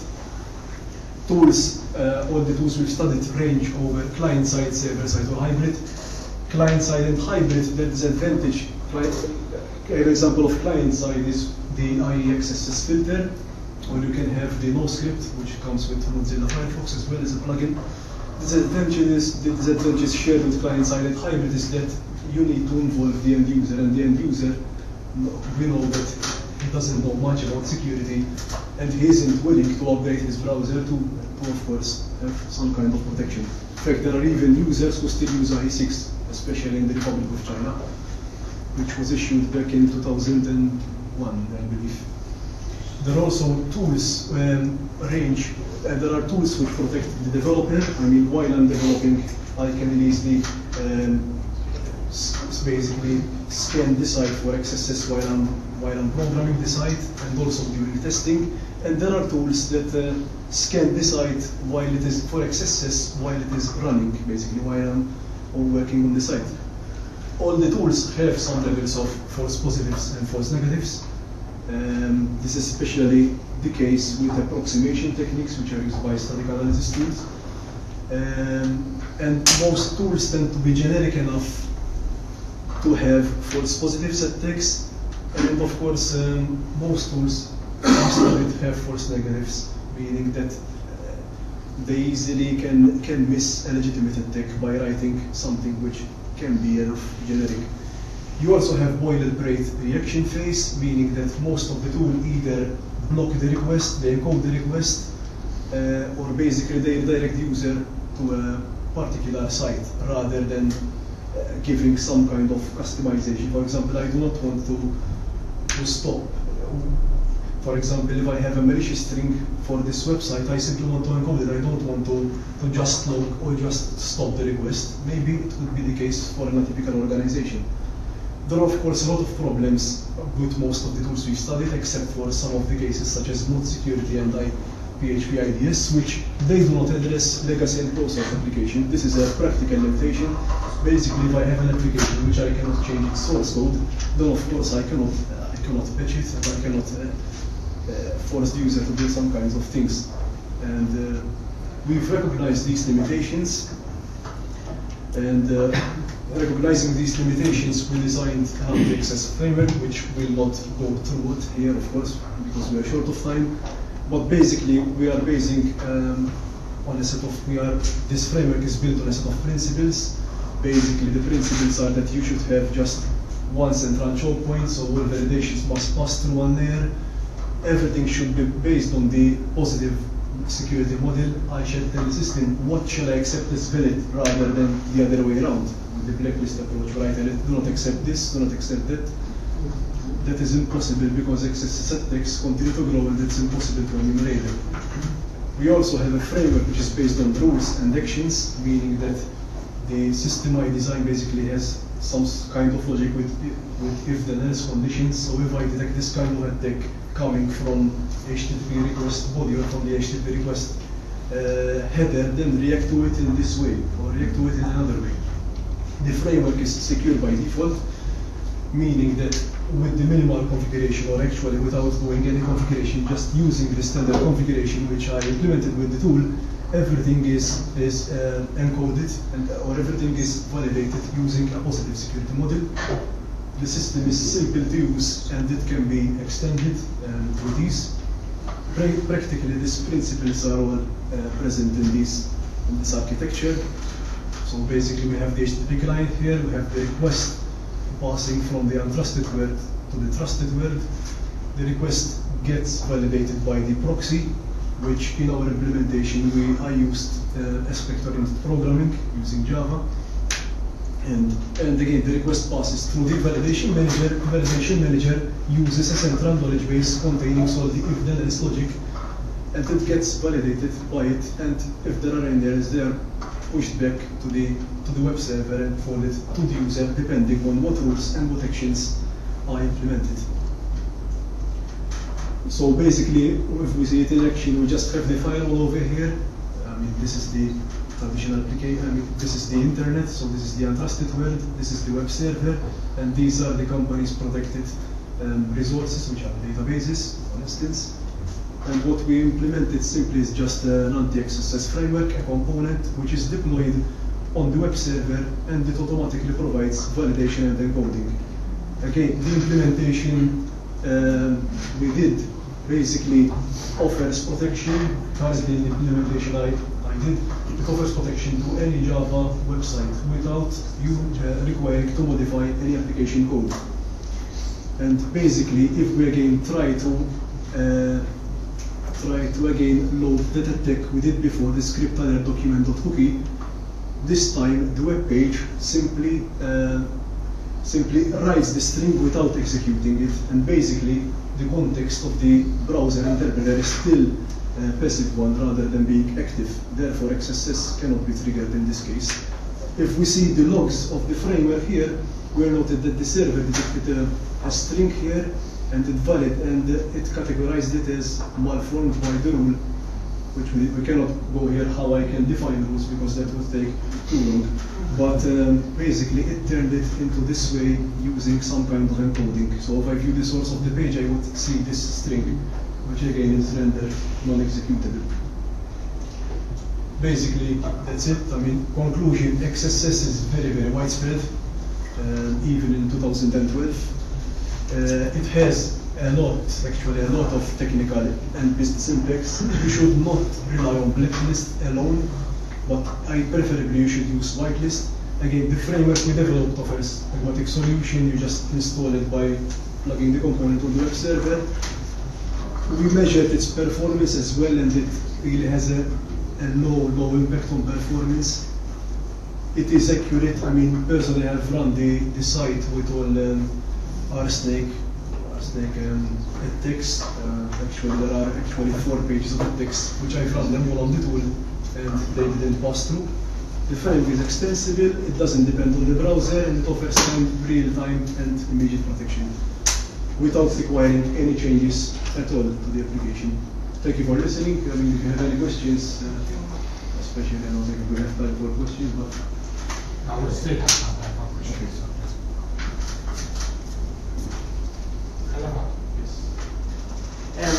So when this is correctly, this application sits in front of the web service, so it gets like data-driven requests, analyze them. Exactly. So my only question with this is one method of implementing it. The XSD proxy in my implementation, I implemented using aspects.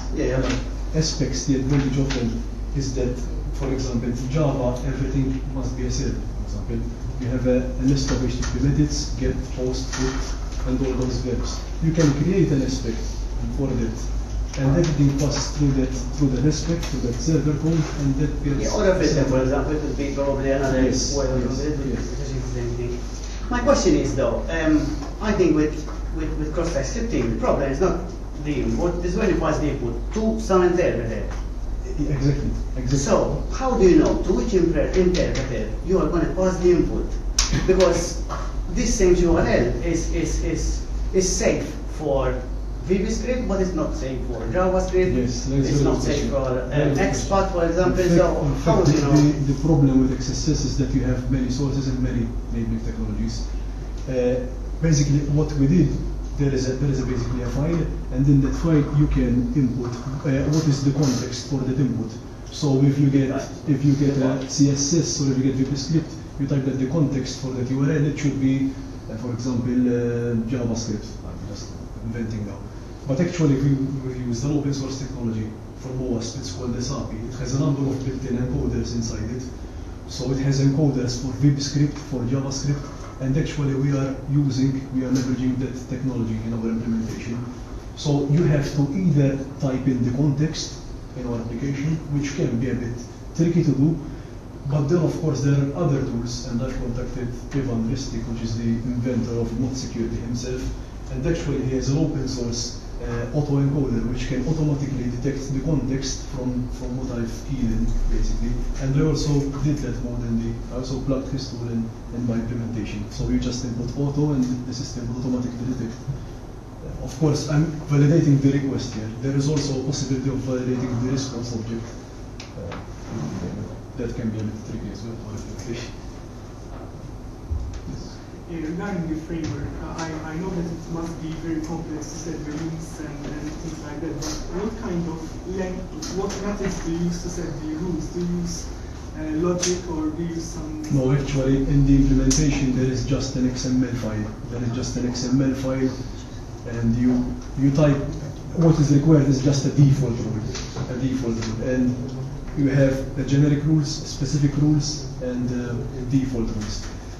You just normal XML file, you type in the rules, and currently I'm supporting regular expressions, but you can easily integrate that with a framework such as Rules, for example, which implements a rules engine.